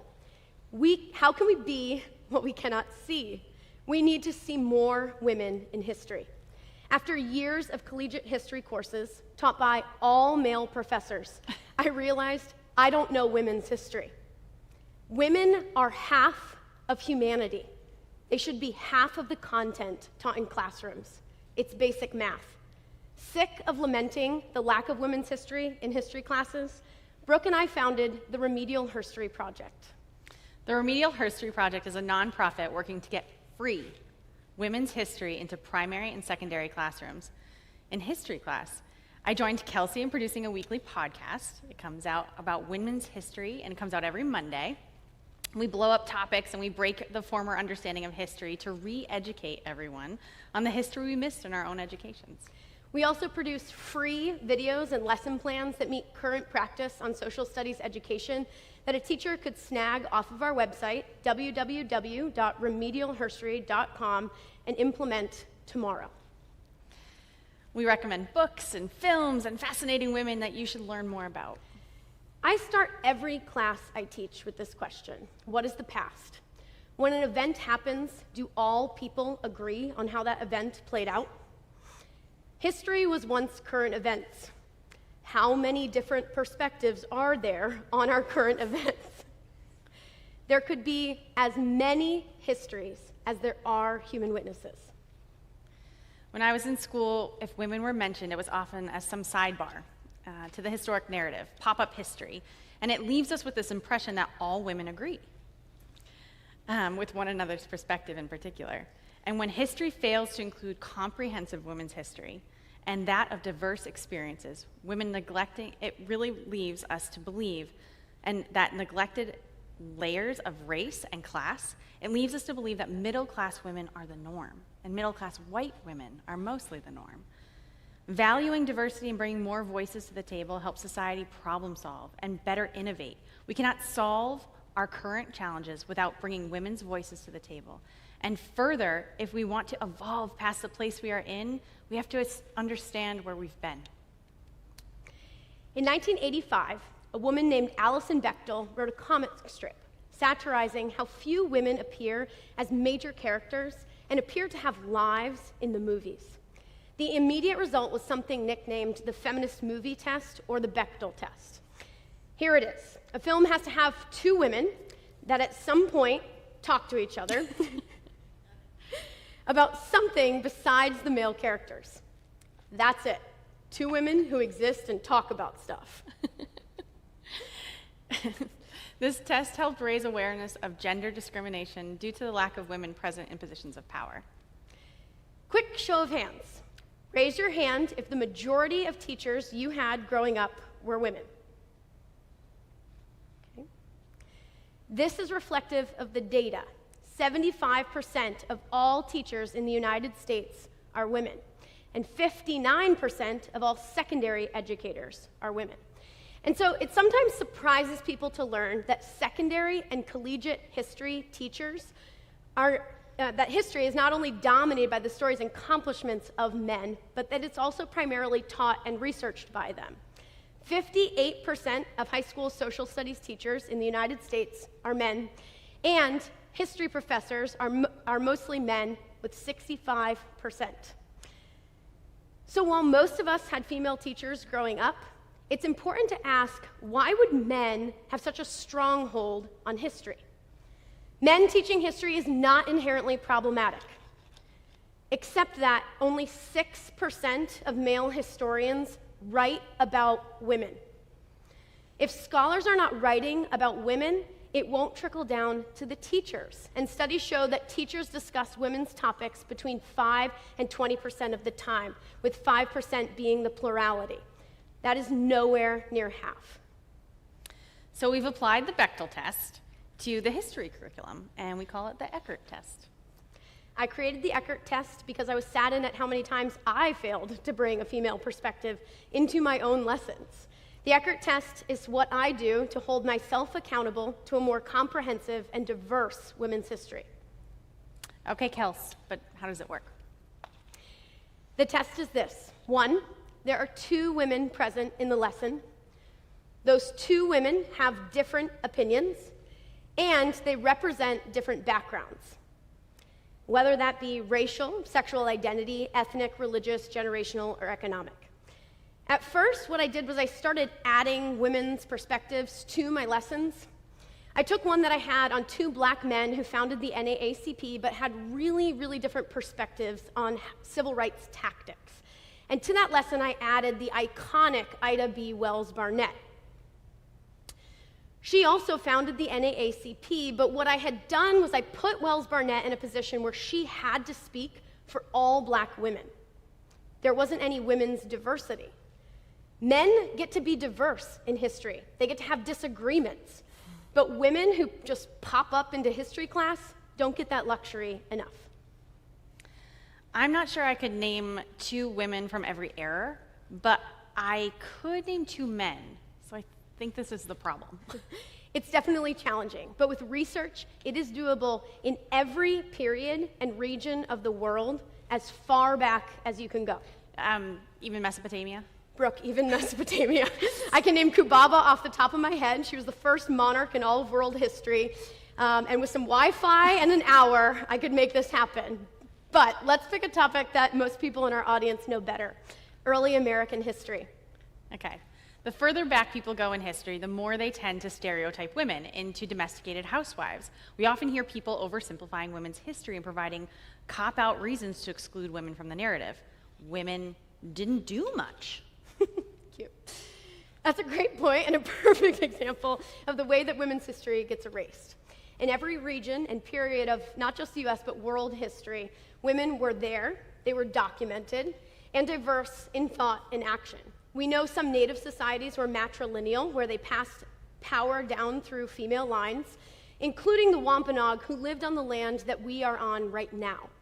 And while the ideal for women in both native and colonist cultures was to become mothers and serve in domestic capacities, in both cultures, women worked outside the home, taught, earned wages, sued for their freedom, owned land, voted, and participated in the politics of their time. Women were on the Mayflower when it arrived, 17 of them. We know all of their names. Okay, but do we know enough about these early women to have a colorful debate or discussion within a history class? Yes. We know that about most of these women, and Native women and white women, through the writings of the men who came with them. So the Mayflower landed in 1620, and one of the biggest questions that should be investigated in a secondary history class is about the interactions between the so-called Pilgrims and the Wampanoag when they arrived. And so, it is important to note that in 1675, these two groups were engaged in the bloodiest war in US history. And between 1620 and 1675, a lot changed. Clearly, so much changed, especially for the Wampanoag. They contracted European diseases, and 90% of the tribes were eliminated. Weetamoo was the leader of one of the tribes in the Wampanoag Confederacy, and she was also sister-in-law to the great leader. She married many times to form alliances, and when one of her husbands died in English custody, she called foul. Time passes and she remarries, but eventually things between the Wampanoag and the English become too tense, and her sister's husband, Metacom, called Philip by the English, goes to war. Weetamoo's various marriages throughout her life meant that she commanded the allegiance of every major tribe in the Wampanoag Confederacy. Weetamoo had to decide whether to lead her people to war or to try to negotiate with the English. Her husband sided with the English, but she decided to side with the great leader, Metacom. She dissolved the political marriage and turned those allied with her against the English. But Kelsey, the Eckert test has to have two women present, isn't that correct? Correct. Okay. So this is a great place to bring Mary Rowlandson. She's captured and brought to Weetamoo during King Philip's War. She was held for 11 weeks and years later published a book about her experience that we can read as a primary account. Current practice in education asks students to become historians themselves with primary sources from the past. So how amazing that we can go this far back and that there are sources not only about women, but by women. Yeah, so cool. Rowlandson and Weetamoo are awesome because they are two women who disagreed and represent different backgrounds. Rowlandson complained that Weetamoo didn't give her enough to eat. In reality, Weetamoo was in charge of a massive war effort in a time of scarcity. Rowlandson was ransomed home. Weetamoo died in the conflict. Her decapitated head was brought back as a trophy, and when the imprisoned Wampanoag saw it, they wailed in agony over the death of their leader. Leaders. Clearly, women were not just housewives in either culture, and colonial history is absolutely already being taught in our classrooms. Yet, but to accurately tell the story of what happened in the past, we still have hurdles ahead. Because while these women were there and meet all the hallmarks of what makes history, leaders, wars, etc., the war was named after the man and ignored the coalition effort. Why? Is it because this represents a dark period of US imperialism? Or is there some underlying sexism that forgets her? But even when you remove the compounding layer of race, women continue to be skipped even when they meet all the hallmarks. Perhaps a better case is Mercy Otis Warren. Her name should be a staple in any course on the American Revolution. She wrote play after play, poem after poem that riled up New England leading to the war. She was willing to say independence far before her male contemporaries. She was brazen in her literary assault on the king. Her plays were widely read, and most importantly, she wrote the very first history of the American Revolution, published in 1805. The first history. Jefferson ordered copies for his cabinet. He knew and corresponded with many of the founding fathers. She talked with their wives personally. Warren was a staunch anti-federalist, so Adams, the first Federalist president, was an obvious target. She joined the many who accused him of being a monarchist. There was a contentious exchange between the two of them, and after failing to talk her down, Adams issued the final blow to a friend, claiming, "History is not the province of the ladies." She engaged in political dialogues with the biggest men of her day, and even she is lost to most people's understanding of the time. She exchanged letters with so many other women, one could easily build a lesson to pass the Eckert test. You can teach history from a women's vantage point at any point in history, even when women were not there. On D-Day, not a single woman was allowed to be part of the Allied invasion because the predicted death toll was so high. This was no place for a lady. But even D-Day, I can teach from a woman's perspective. Martha Gellhorn was a journalist who stowed away on a ship because she wasn't allowed to be there, but all the male journalists were going, and she was not going to be left behind. Her account of D-Day is raw and was widely read in the United States. Marie-Louise Osmont was a French woman who witnessed D-Day from her home on the bluffs of Normandy, where German soldiers were billeting at her house. Her daily journal provides a fascinating firsthand account of the impact of the invasion. And of course, it was Eleanor Roosevelt who addressed the nation with her calming words the morning of D-Day. Even when women are intentionally excluded, they were there. But women like those we've mentioned are also unique women.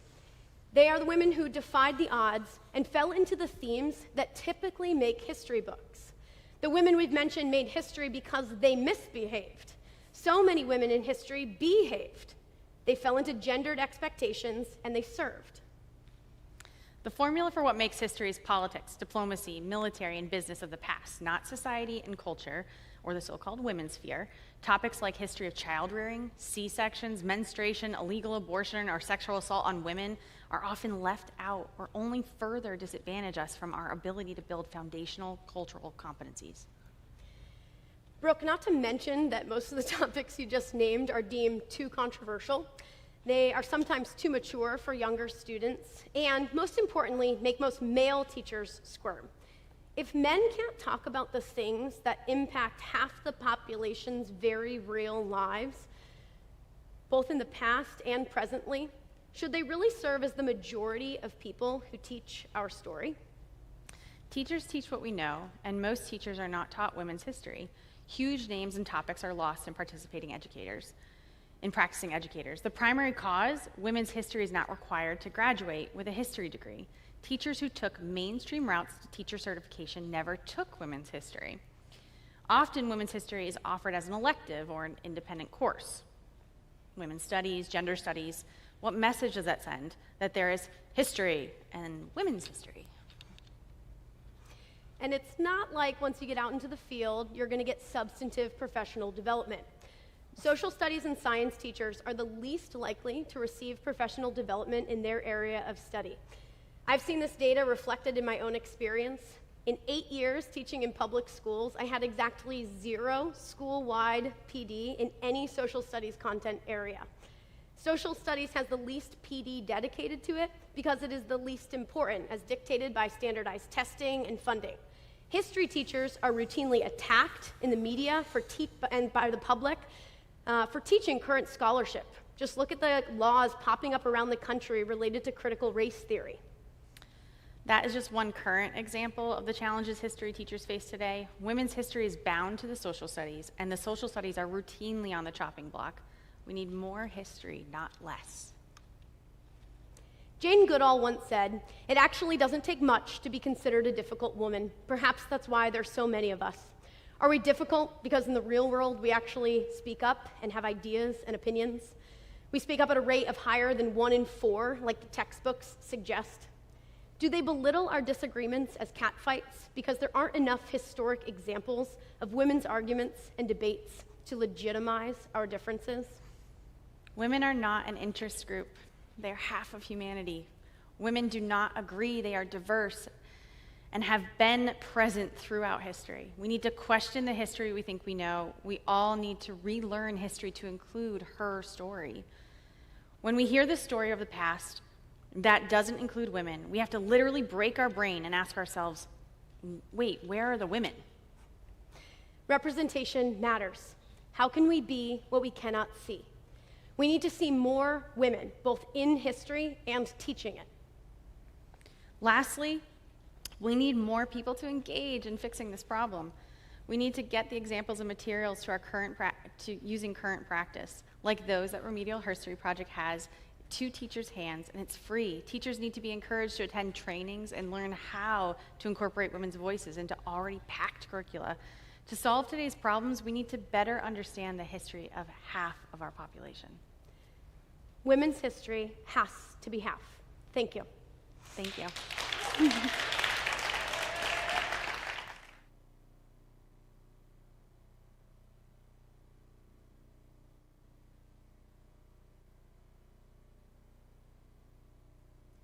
Next up, we have Elizabeth Swanson. Elizabeth Swanson, PhD, is a professor, writer, and activist in the global human rights arena with special expertise in African American culture and history. She has devoted her life to unearthing stories and truths that have been suppressed through violence and oppression, as evidenced in her many books, essays, courses, and talks around the world. Elizabeth has worked with survivors of torture, brothel slavery and sex trafficking, and incarceration, and has published a collection of essays by survivors and human rights workers. At a local level, she has also served as a commissioner and chair of the Cape Cod, Massachusetts Human Rights Commission. Elizabeth is a 30-year resident of the Upper Cape, living in Forestdale, Centerville, and now East Falmouth.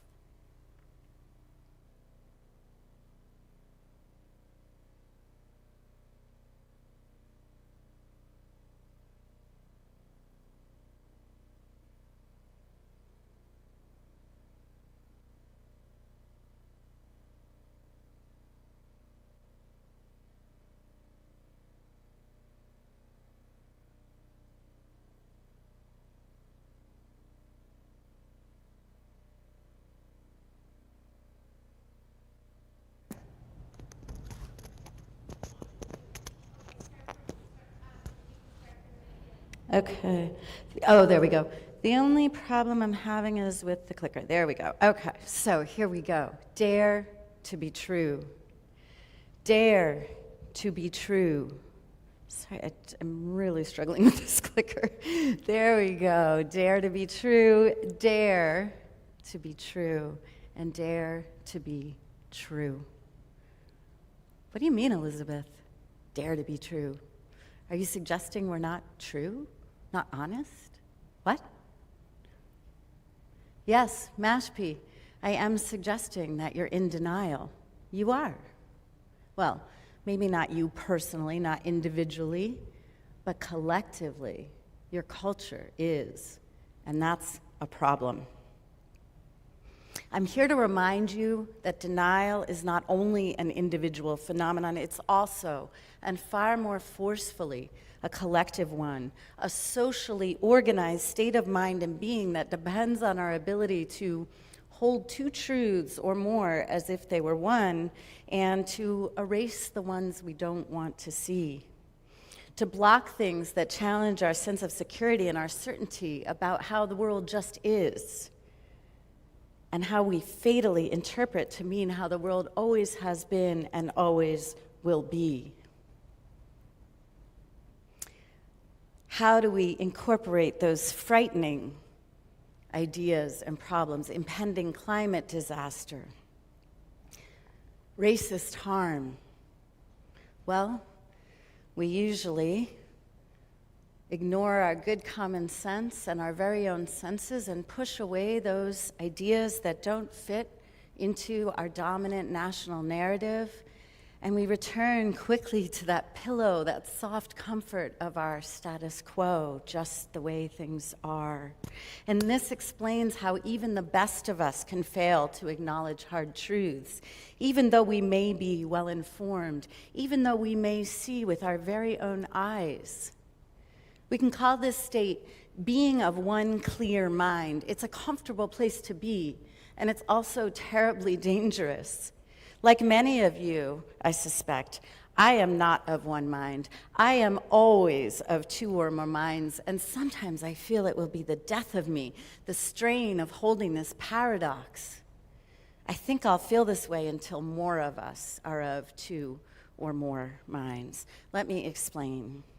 That's me on South Cape Beach, just up the road, with puppies. And we can witness my two-mind state right here in this sweet summer photo, even with the puppies. I am a woman of Italian and Swedish descent. My family came here in the early 1900s. I am what we call white. How did I come to be on this land? Whose stories, whose lives were silenced, erased for my image to be made in this place? I come to you this evening to talk about the gap between our country's stated ideals, equality, opportunity, justice, and the lived experience of those who were never meant to claim them. It's the very definition of preposterous, as are the stories that we tell and make up to cover.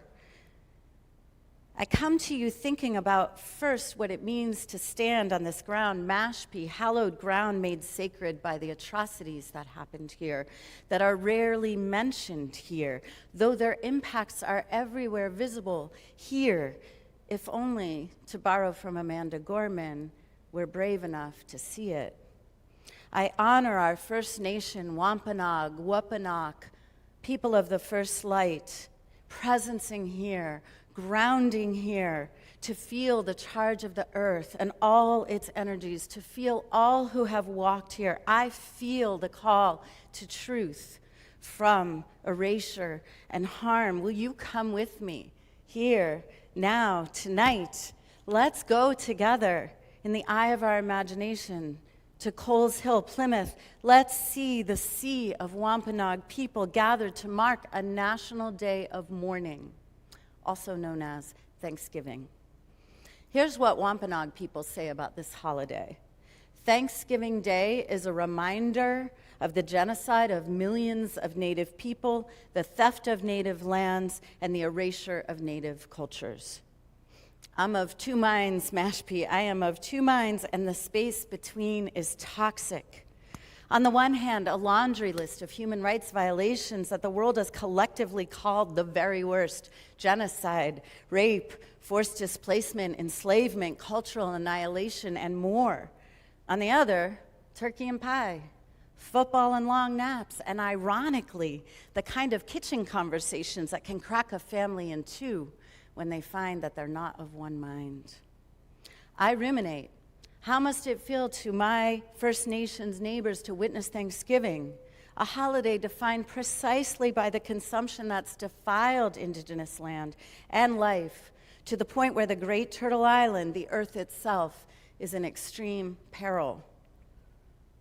Harm.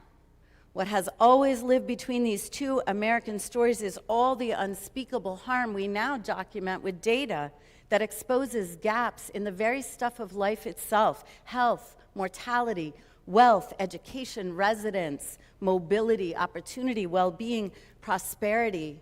Harm directly descended from the power dynamics initiated on what we still call First Encounter Beach. Hard enough for many among us even to acknowledge that there's such a gap. But more than the gap itself, I'm asking you to think tonight about how our single-minded national determination to be of one clear mind, unencumbered by the painful complexities of our own history, has allowed us to all live with a gap that is utterly intolerable according to our own stated values and convictions. It's how even the most aware among us have swallowed a status quo built on repression and denial and injustice. If you're not of two minds, Mashpee, then you must be repressing something. pushing something away, denying something. Wait, Elizabeth, are you doing it again? Are you accusing us again? It's not just you I accuse, Mashpee. It's me too. It's all of us, because we all breathe the air of our dominant culture, and we all internalize the toxic right along with the good. Think of it this way. First Nations people and Black people and trans people and women and all the others that we call other don't have the luxury of being of one mind, don't have the experience of having what's out there match and align with deeply held beliefs and ideas about how to be, even in one's body, don't have the luxury to have those two align. That beautiful coherence of identity that greases the wheel for so many in our dominant culture is unthinkable for those whose histories and ways of life have been fractured by colonialism, by racism. If you're of one clear mind, then you've likely not had to adapt to a culture not your own, and you've likely absorbed the dominant narrative as the only one. Because what is colonialism but a 400-year exercise in European criminality? Settlers stealing, raping, intentionally spreading disease, and more. In fact, settler history from the Wampanoag perspective doesn't start in 1620. It starts before that in 1616, in a time known as the Great Dying, which we heard about in our earlier talk, when what yellow fever and smallpox and other diseases brought by Europeans killed 90% of the indigenous population here. There's this law of nature, though, that we really can't ignore. A law that says what is repressed will return. What is repressed must manifest. And it can do so in very destructive ways if we don't intentionally surface it, metabolize it, witness it, and pass on from it. God forbid we contort ourselves like the woman in I Don't Want to Know About That by renowned Cape artist Jackie Reeves. Her brilliant take on the machinations of our collective denial after the murder of George Floyd, Say His Name. The distorted, undignified posture, a figure, a body, a woman made ugly and flailing by her unrighteous desire to push away what she doesn't want to know. And what of our human propensity to claim authority to decide what kinds of suffering are legitimate, are worthy of compassion and care, and which are not? Let me give an example. In the aftermath of a harmful incident involving a white student dressed in blackface at a campus Halloween party where I teach, we held a teach-in to help our community to understand why it was that this costume was so harmful to Black students who are trying to feel at home in this 4-year home away from home. In the front row of the campus chapel where we were gathered, a woman of color, Jamie from New York, sat quietly crying. And I noticed that no one reached out to comfort her. And I asked that audience, if you saw Jamie on the street and she'd fallen and gotten hurt, would you pause to help her? Would you reach out to try to ease her pain? Would you believe her that she was in pain? And if you answer yes to that question, then why are you not reaching out to her right now? What is different? How did our compassion dry up so easily? Thing is, though, the truth will out. Mashpee, the truth will out. The very definition of trauma is repetition. Repetition, the return of the repressed.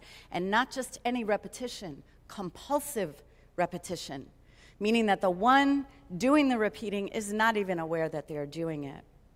And are we not living in a time of collective trauma? Have we not always been, though we're loath to admit it?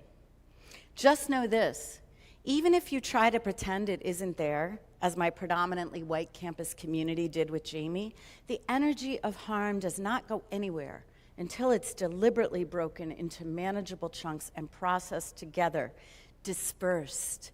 And then, the whoosh of light into our tunnels at that moment might just knock us down. Let's go back to the land, Cape Cod, this peninsula we call home. I don't have to tell this audience, I'm sure, but for the broader TED community, here in Upper Cape Cod, we suffer from seriously elevated cancer rates. I should know, I'm just one of the thousands who are surviving that statistic, and I'm representing for the many thousands more who are not. Let's think about cancer, Mashpee. What is cancer but a return of the repressed, of toxins and hazardous chemicals dumped into our water, ammunition buried in our soil, waste that we don't like to know about mustering into those clumps of dysfunctional cells, those tumors, those life sentences. I spent much of the early pandemic with a shadow group of humans, all but living in my finished basement, with its separate entrance, the only place that a group of recent college grads could congregate in the early days of the pandemic.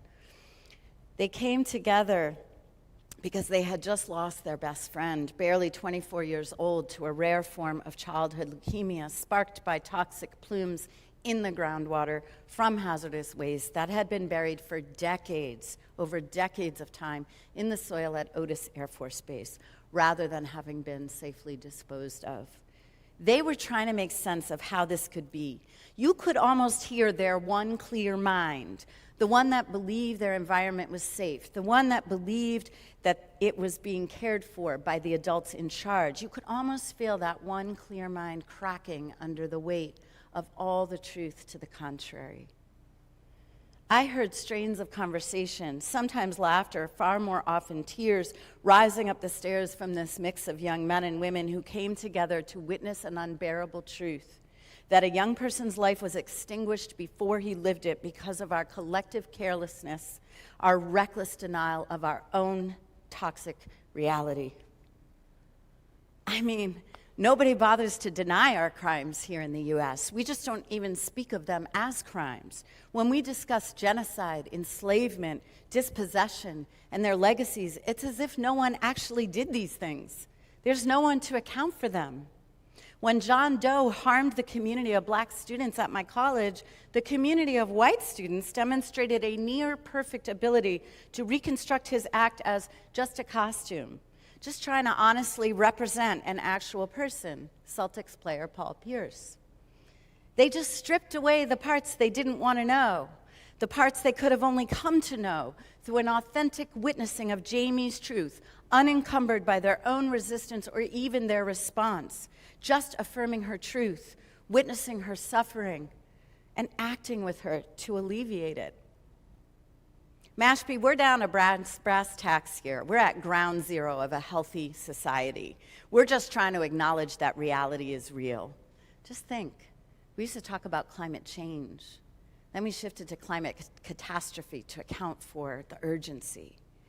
But oh my goodness, if you look at the headlines today, environmentally minded people have now identified the movement for climate reality. Reality, Mashpee.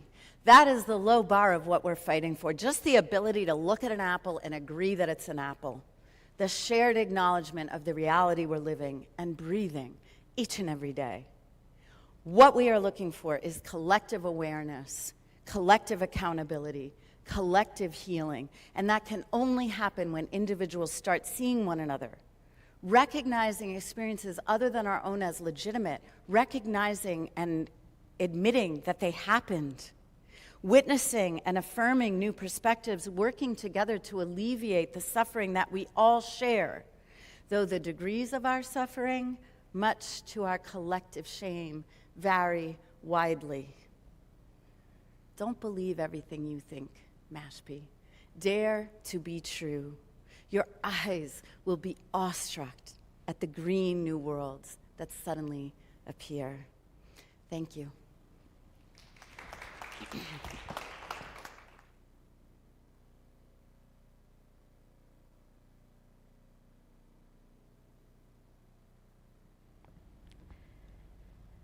Our next speaker this evening is Nicole Cabana. Nicole has an undergraduate degree in marine biology, a master's degree in engineering, and certificates in geographic information systems and project management. She is also a dual-rated pilot, certified to fly both fixed and rotary wing aircraft. Throughout her career, Nicole has supported scientific operations in the National Oceanic and Atmospheric Administration. She has operated research ships in both the Atlantic and Pacific Oceans, served as a dive master, and commanded research aircraft on a variety of scientific missions spanning from the equator to the Arctic. She currently supports the scientific research conducted by NOAA's Northeast Fisheries Science Center in Woods Hole, Massachusetts, where she serves as a deputy director. With a focus in organizational health and people, she champions efforts to improve diversity, equity, and inclusion in her institution and her community.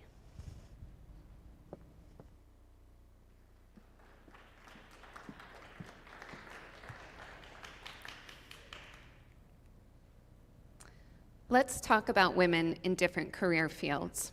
Now, I have a lot of statistics, probably about 30 minutes worth, and I have less than 20 minutes to give this talk, so get ready. Just kidding. I do have some statistics, though, and we will get through them quickly, but they're important, so please stick with me. Women comprise 47% of the total workforce. Now let's look at STEM: science, technology, engineering, and math. Women make up just 28% of the STEM workforce. Within STEM, the percentage of women in different fields varies widely.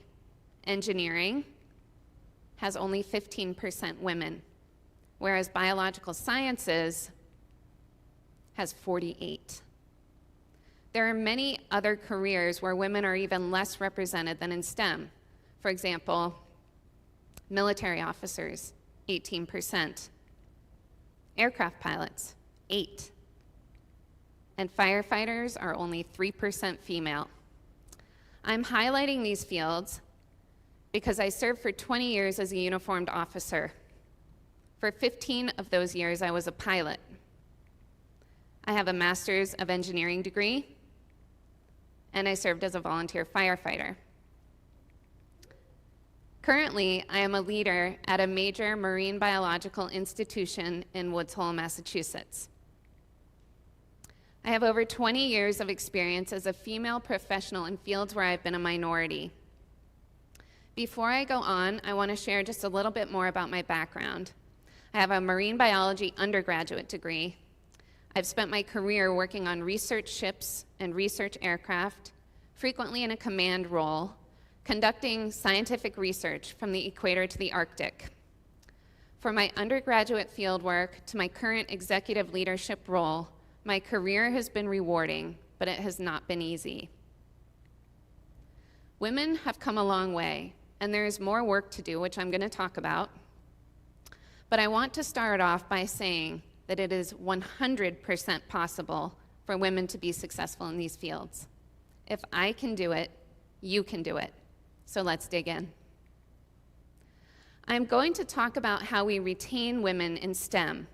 But before I do, it is appropriate to pause here and acknowledge that 48% of biological science is made up by working professional females. I love where I work now because I work with more women than I've ever worked with in my career.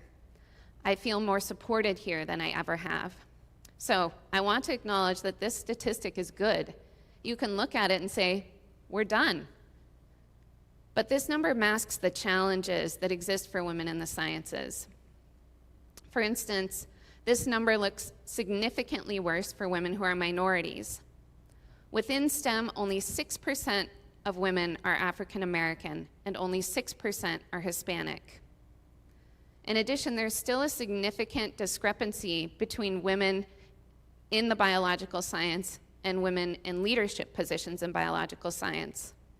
Only 13 to 24%. We call this attrition of women a leaky pipeline. And I'm not talking about Deepwater Horizon. I'm talking about the professional pipeline. Leaky pipelines exist throughout STEM. Women drop out of the field more frequently than men at all levels. Women and men start out at roughly even distributions as undergraduates, so 50% female. But the number of women who actually end up employed in STEM is 28%. What contributes to this?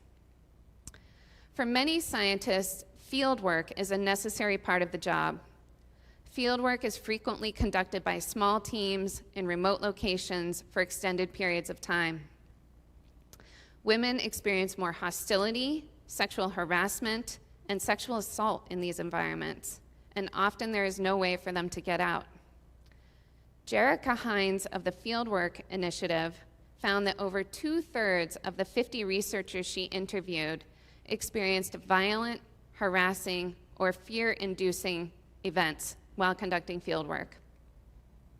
I personally experienced this conducting fieldwork in New Zealand as an undergraduate. This work required being dropped off on remote islands where we worked together for days at a time with no break. The male leading the research was hostile, demanding, and treated women inequitably. There was no way for me to get off the island or even to communicate with the outside world. Ultimately, I stuck it out, but it made me question my future in field work. Many women have similar or worse stories, and this is a leak in the pipeline. Another aspect of field work that disproportionately affects women is its extended nature. It is not uncommon for field work to require being away from home for months at a time. It can be harder for women to commit to this than men. A woman in a relationship may have to navigate the trade-offs between doing what's best for her career or her partner's. Additionally, women who find themselves in parental or caregiver roles may find it much more difficult to navigate an extended absence for work. On that note, it's harder in general for women to have successful careers due to the challenges of work-life balance that arise from becoming a parent. This is another critical junction in many women's careers and a place where many women leave the workforce. The Bureau of Labor Statistics shows that for parents with children under the age of 3, less than 64% of women work, and greater than 95% of men work. Discrimination based on pregnancy is considered sex discrimination and is illegal. I was the first pilot in my organization to become pregnant, and when I shared my news with my command, the reaction was not congratulations, it was, that's it, no more female pilots. We'll talk more about that later. In most cases, women don't experience overt discrimination because they're mothers, but they're subtle to other, more subtle biases. Often people's perceptions of women change when they become mothers. After they become mothers, women may be overlooked for opportunities such as travel to professional conferences, or participation in fieldwork or training. It can go like this. Oh, I didn't think you would want to go to that conference because you would have to be away from home. Sometimes these biases are well-intentioned, but they do not serve women professionally. Gender bias manifests itself in other ways. An example is a woman sharing an idea in a meeting and it not being responded to, but when a man shares the same idea, it receives great accolades. Gender bias can also impact females in a male-dominated field if they don't have the same hobbies or work with their men outside of the work environment. As a pilot, my colleagues and I called this the old boys club. These biases can be another leak in the pipeline. Additionally, these biases can lead to pay and advancement disparities. We've already talked about the lower numbers of women in leadership roles. Gender bias contributes to that. There's also a significant pay gap in STEM. According to the National Science Foundation, in 2018, women working full-time, whose highest degree was at the bachelor's level, earned 30% less than their male colleagues with the same level of experience. This is significant, and another leak in the pipeline. We're almost ready to talk about solutions, but first I want to talk about what I consider to be the biggest challenge to women in STEM. It's your problem. Many of the challenges women face are the woman's problem to solve. A lot of wonderful change has occurred in the workplace for women in the STEM fields, and there are some laws to protect women. However, when dealing with gender bias or sexual harassment, there are frequently significant professional disadvantages to women if they raise these issues. I'll give you some examples. My fieldwork experience in New Zealand, where I truly had no means of communication and was trapped. Pulling out would have meant failing my research project and a significant part of my degree. Or when I shared the news with my command about my pregnancy and the response was they shouldn't hire female pilots anymore. I was the very first female pilot in my organization to have a baby. If I spoke up, everyone would have known it was me. I loved my job and wanted to be successful. I did not want to be navigating a potential lawsuit that would permanently impact my ability to work with the team. I wanted to be focused on becoming a mom. There are many factors women have to consider any time one of these obstacles are thrown in their path. How do you respond in a way that you feel is appropriate without doing more damage? It's a delicate dance where you have to factor in power and politics and strategy. Here's one last example with a twist. One time at sea, the chief engineer repeatedly made inappropriate comments to me about my body. I went to the commanding officer, a female, for help. She basically made it clear that the problem was mine to solve. She said, "Tell him it's inappropriate." It didn't feel good to get that response, but her advice later played out in the airplane hangar, where we had a staff member who repeatedly made inappropriate comments to me and my female colleagues. After I realized this was impacting others, I planned ahead and I delivered my response to this individual.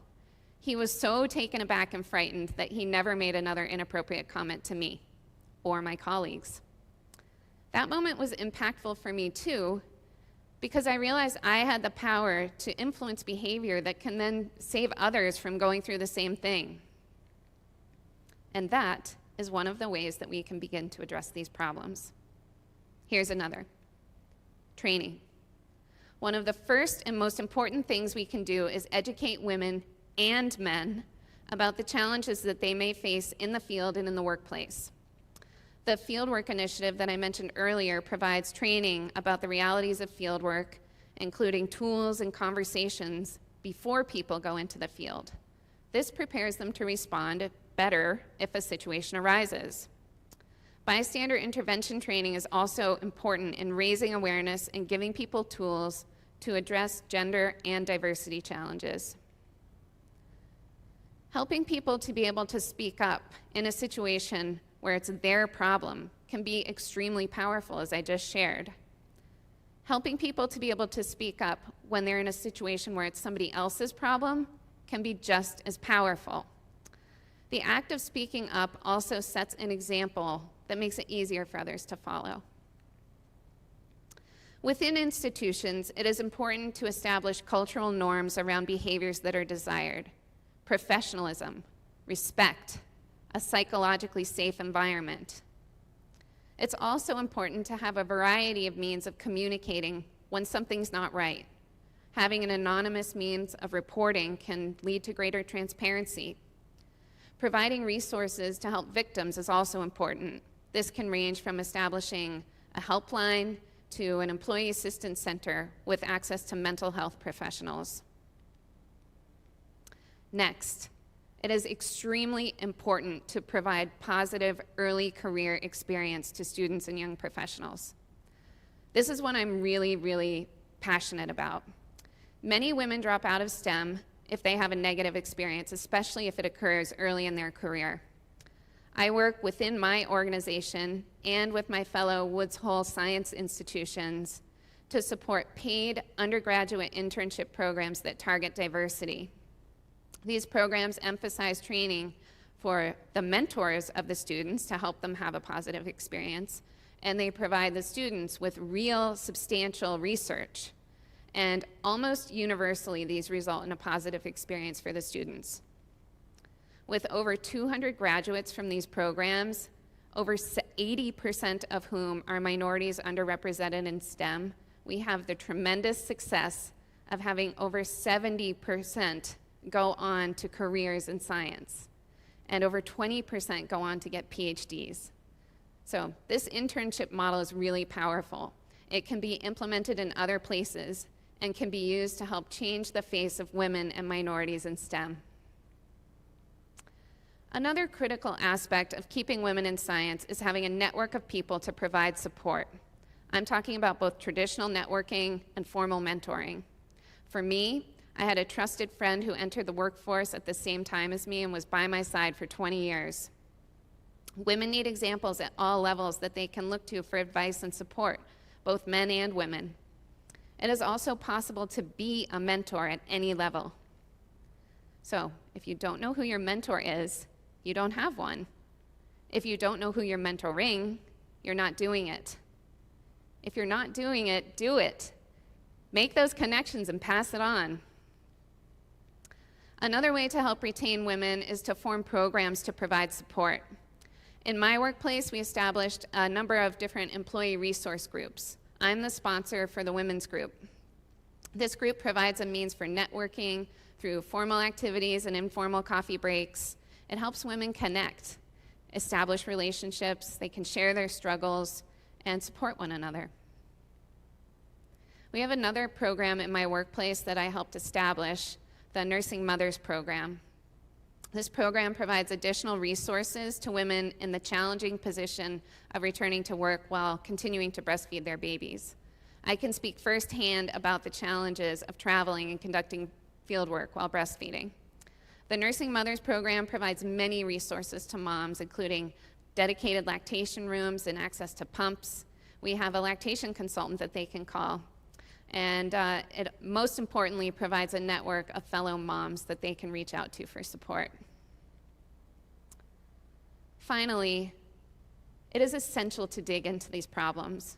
As my diversity, equity, and inclusion colleague says to me, if this work were easy, it would be done by now.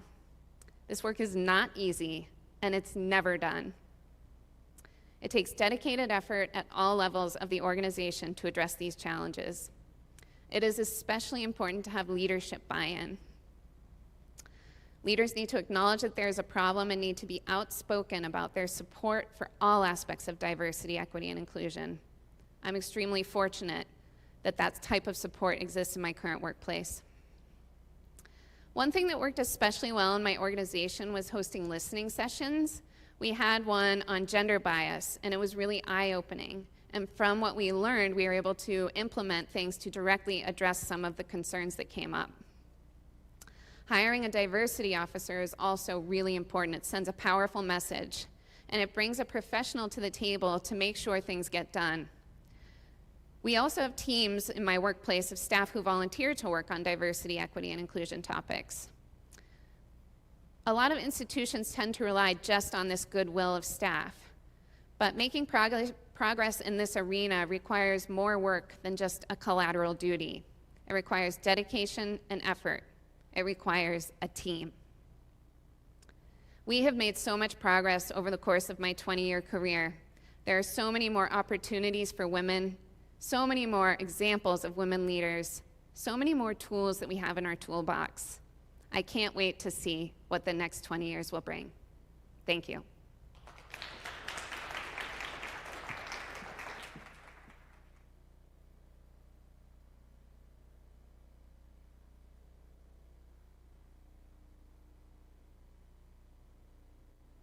Our next speaker is Courtney Clark.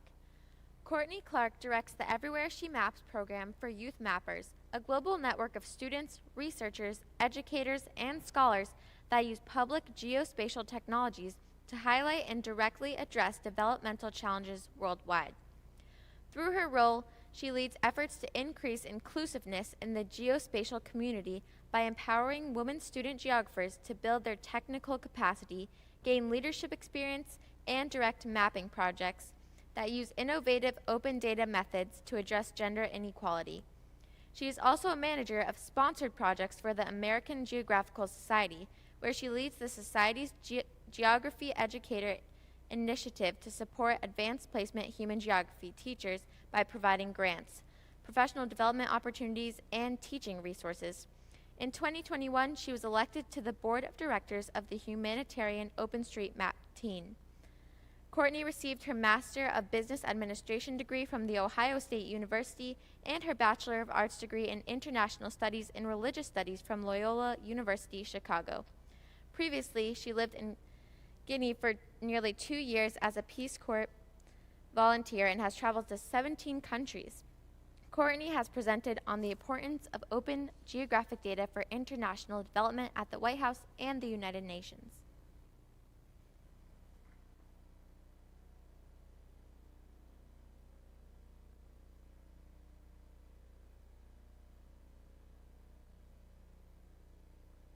My mission is to create a world where all women have access to building our maps and creating a future where geographic data is accessible to all.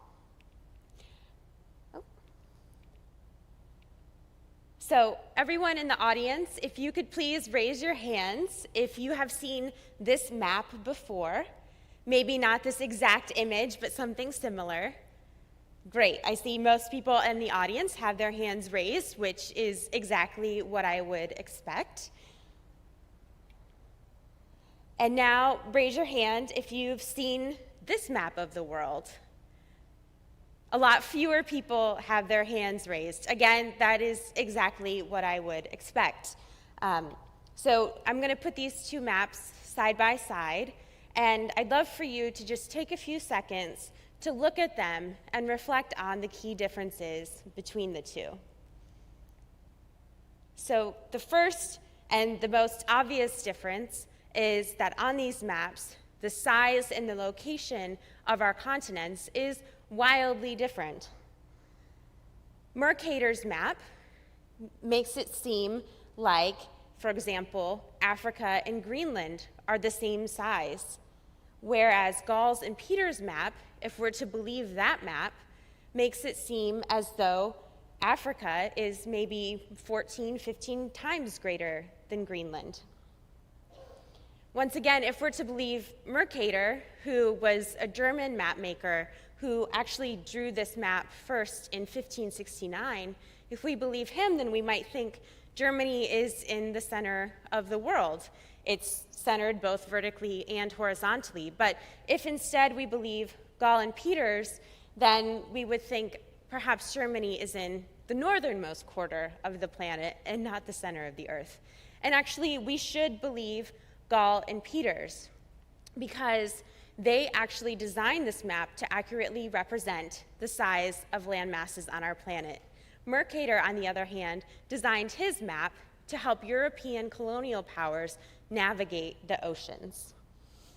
So I wanted to bring this up to you because I think it's a really important example of how bias impacts the maps that we interact with every day. I remember the first time that I learned this lesson and that I realized that my mental map of the world was very, very wrong.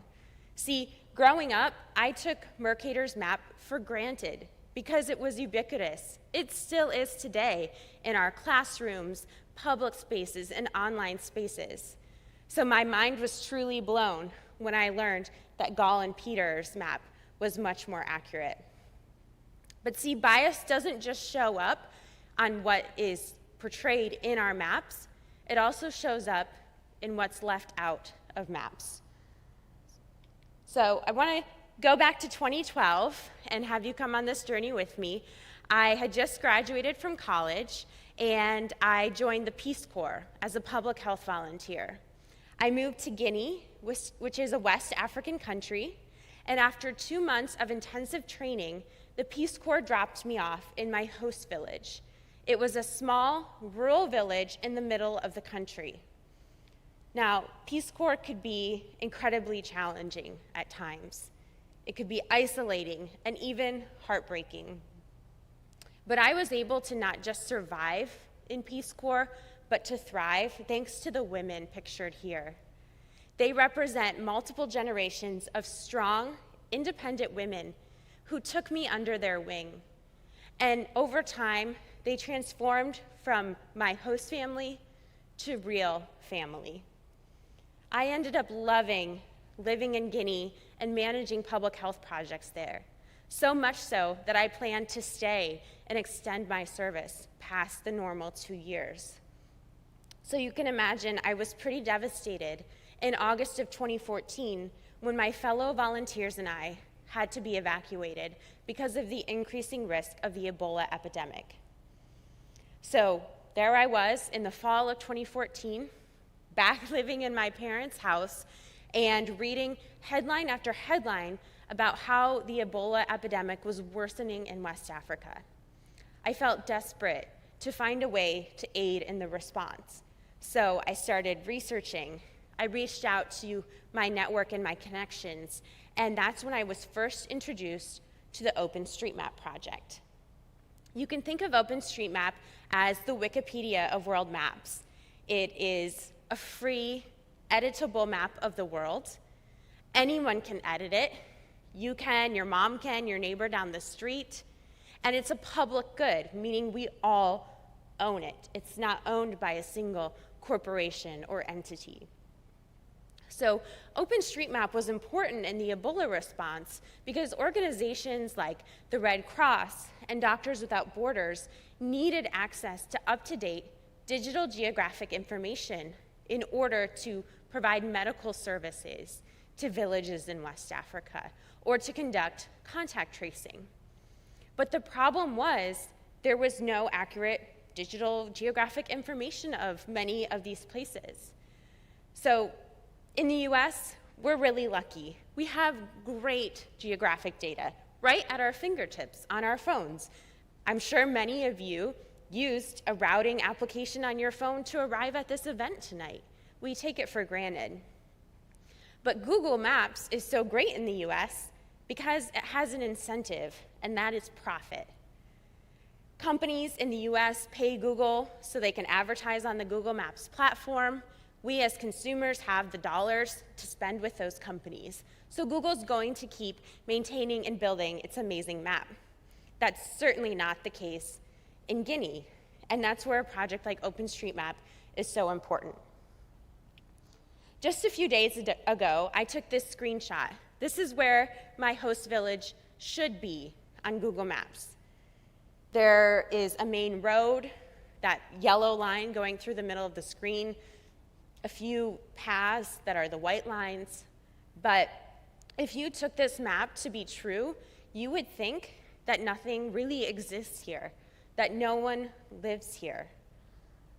Thankfully, we have OpenStreetMap, and you can see that actually there are a lot of buildings in this village. People live and work here and build their lives here. And the reason my host village is mapped on OpenStreetMap is because, well, I first mapped it back in 2014 for the Ebola response, but since then, many more people have built on the work that I started, and we've all contributed to make OpenStreetMap a better map of the world. And I predict that this map of my host village will only continue to improve as the years go on. So I want to talk a little bit more about OpenStreetMap. Another thing I've learned about it is that it's really a community of communities. We have craft mappers who are dedicated to creating the best, most detailed map of their neighborhood that they can. We have hordes of humanitarian mappers who mobilize to map areas of the world that are particularly vulnerable to natural disasters or to public health crises, for example. And if you think OpenStreetMap is just kind of a niche nerd project, think again. I guarantee all of you have seen it and used it because it's used by many of our top corporations. Apple, Microsoft, Facebook, even Craigslist use OpenStreetMap. Many of them even pay employees whose primary job is to edit the map. We also have youth mappers, and I'm extremely fortunate to work for this organization.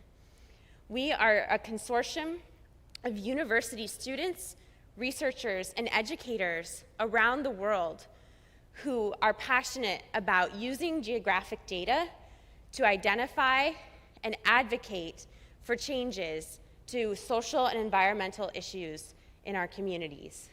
We're currently nearing 300 chapters, and we're in 63 countries worldwide. And I'll tell you, it is the joy of my life to be able to work with youth and see how they use their geospatial technology skills and their awareness of digital platforms to highlight issues in their community, like mismanagement of waste sites or inequitable access to health clinics. They use maps to highlight those issues and to advocate for change, and it's truly amazing to see. And I'm the program director of Everywhere She Maps, which is our gender-focused program. And so through that program, we're especially focused on increasing women's participation in our network, empowering more women to be leaders in their geospatial industry and in their communities.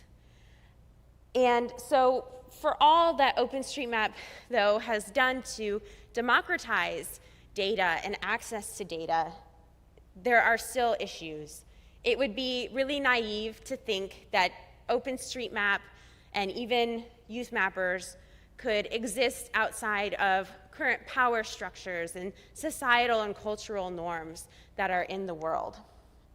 So there's a phenomenon, it's known as Conway's Law. It can be interpreted a lot of ways, but one of my favorite ways I recently saw is that technology will reinforce existing power structures and inequality. This plays out in a lot of ways.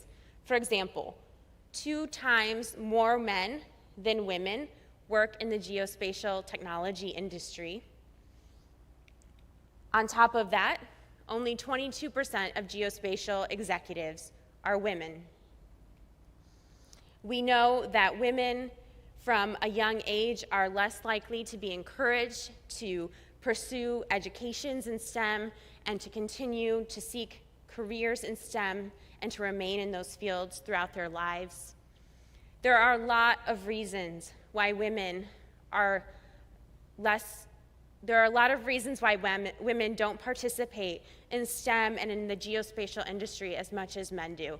But I will say it's not because of a lack of interest on women's part, because we've learned through Everywhere She Maps that women are more likely to become involved in the geospatial industry when there are specific programs that are designed to intentionally recruit and include and welcome them.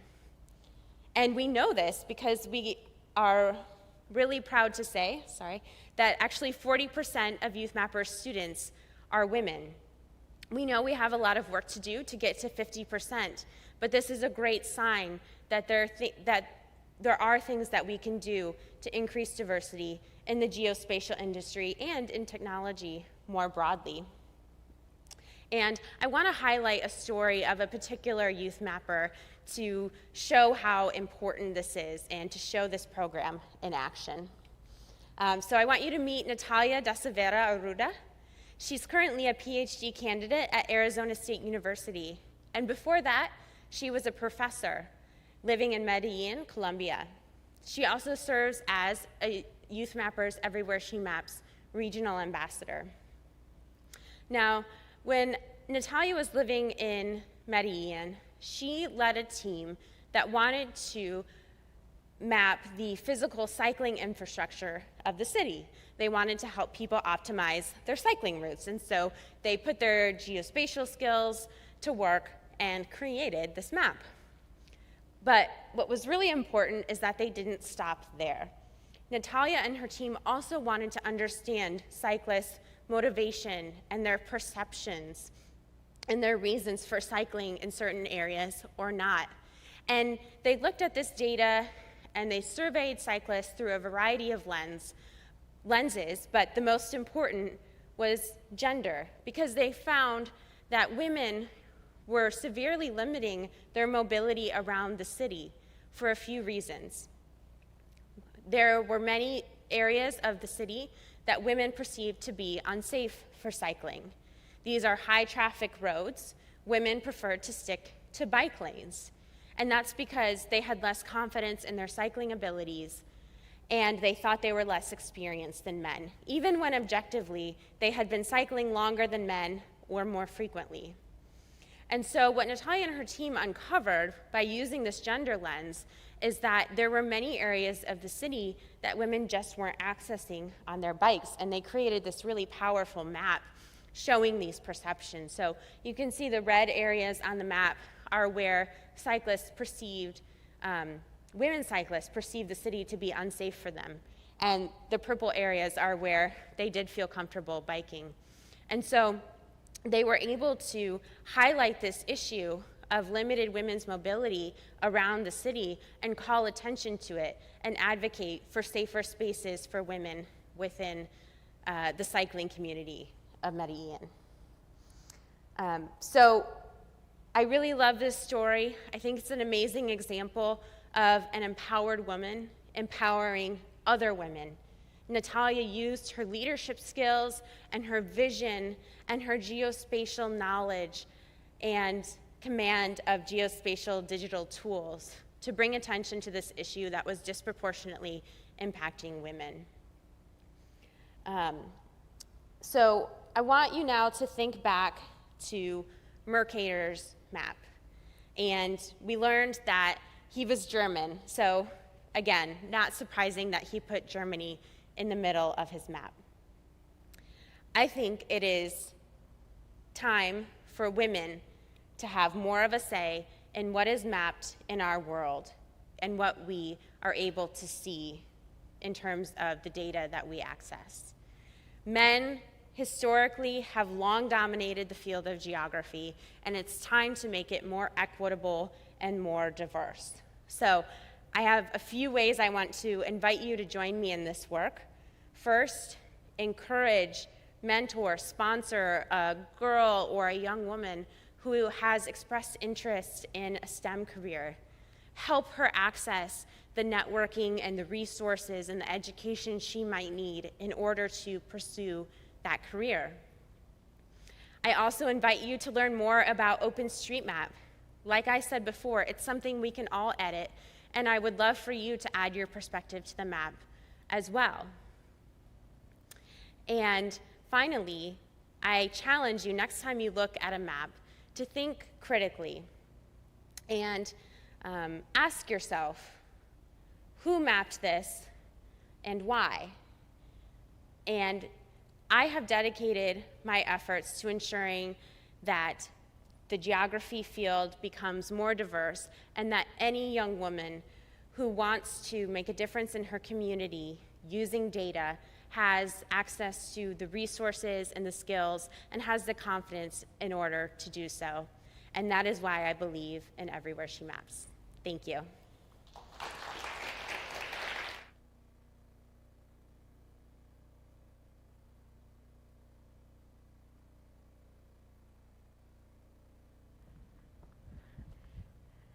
Thank you all so much for coming tonight.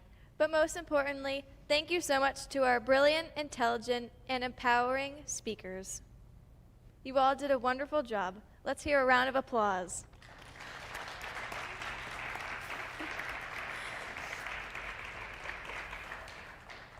I'm sure that all of you have learned something that you will carry on with you throughout your lives.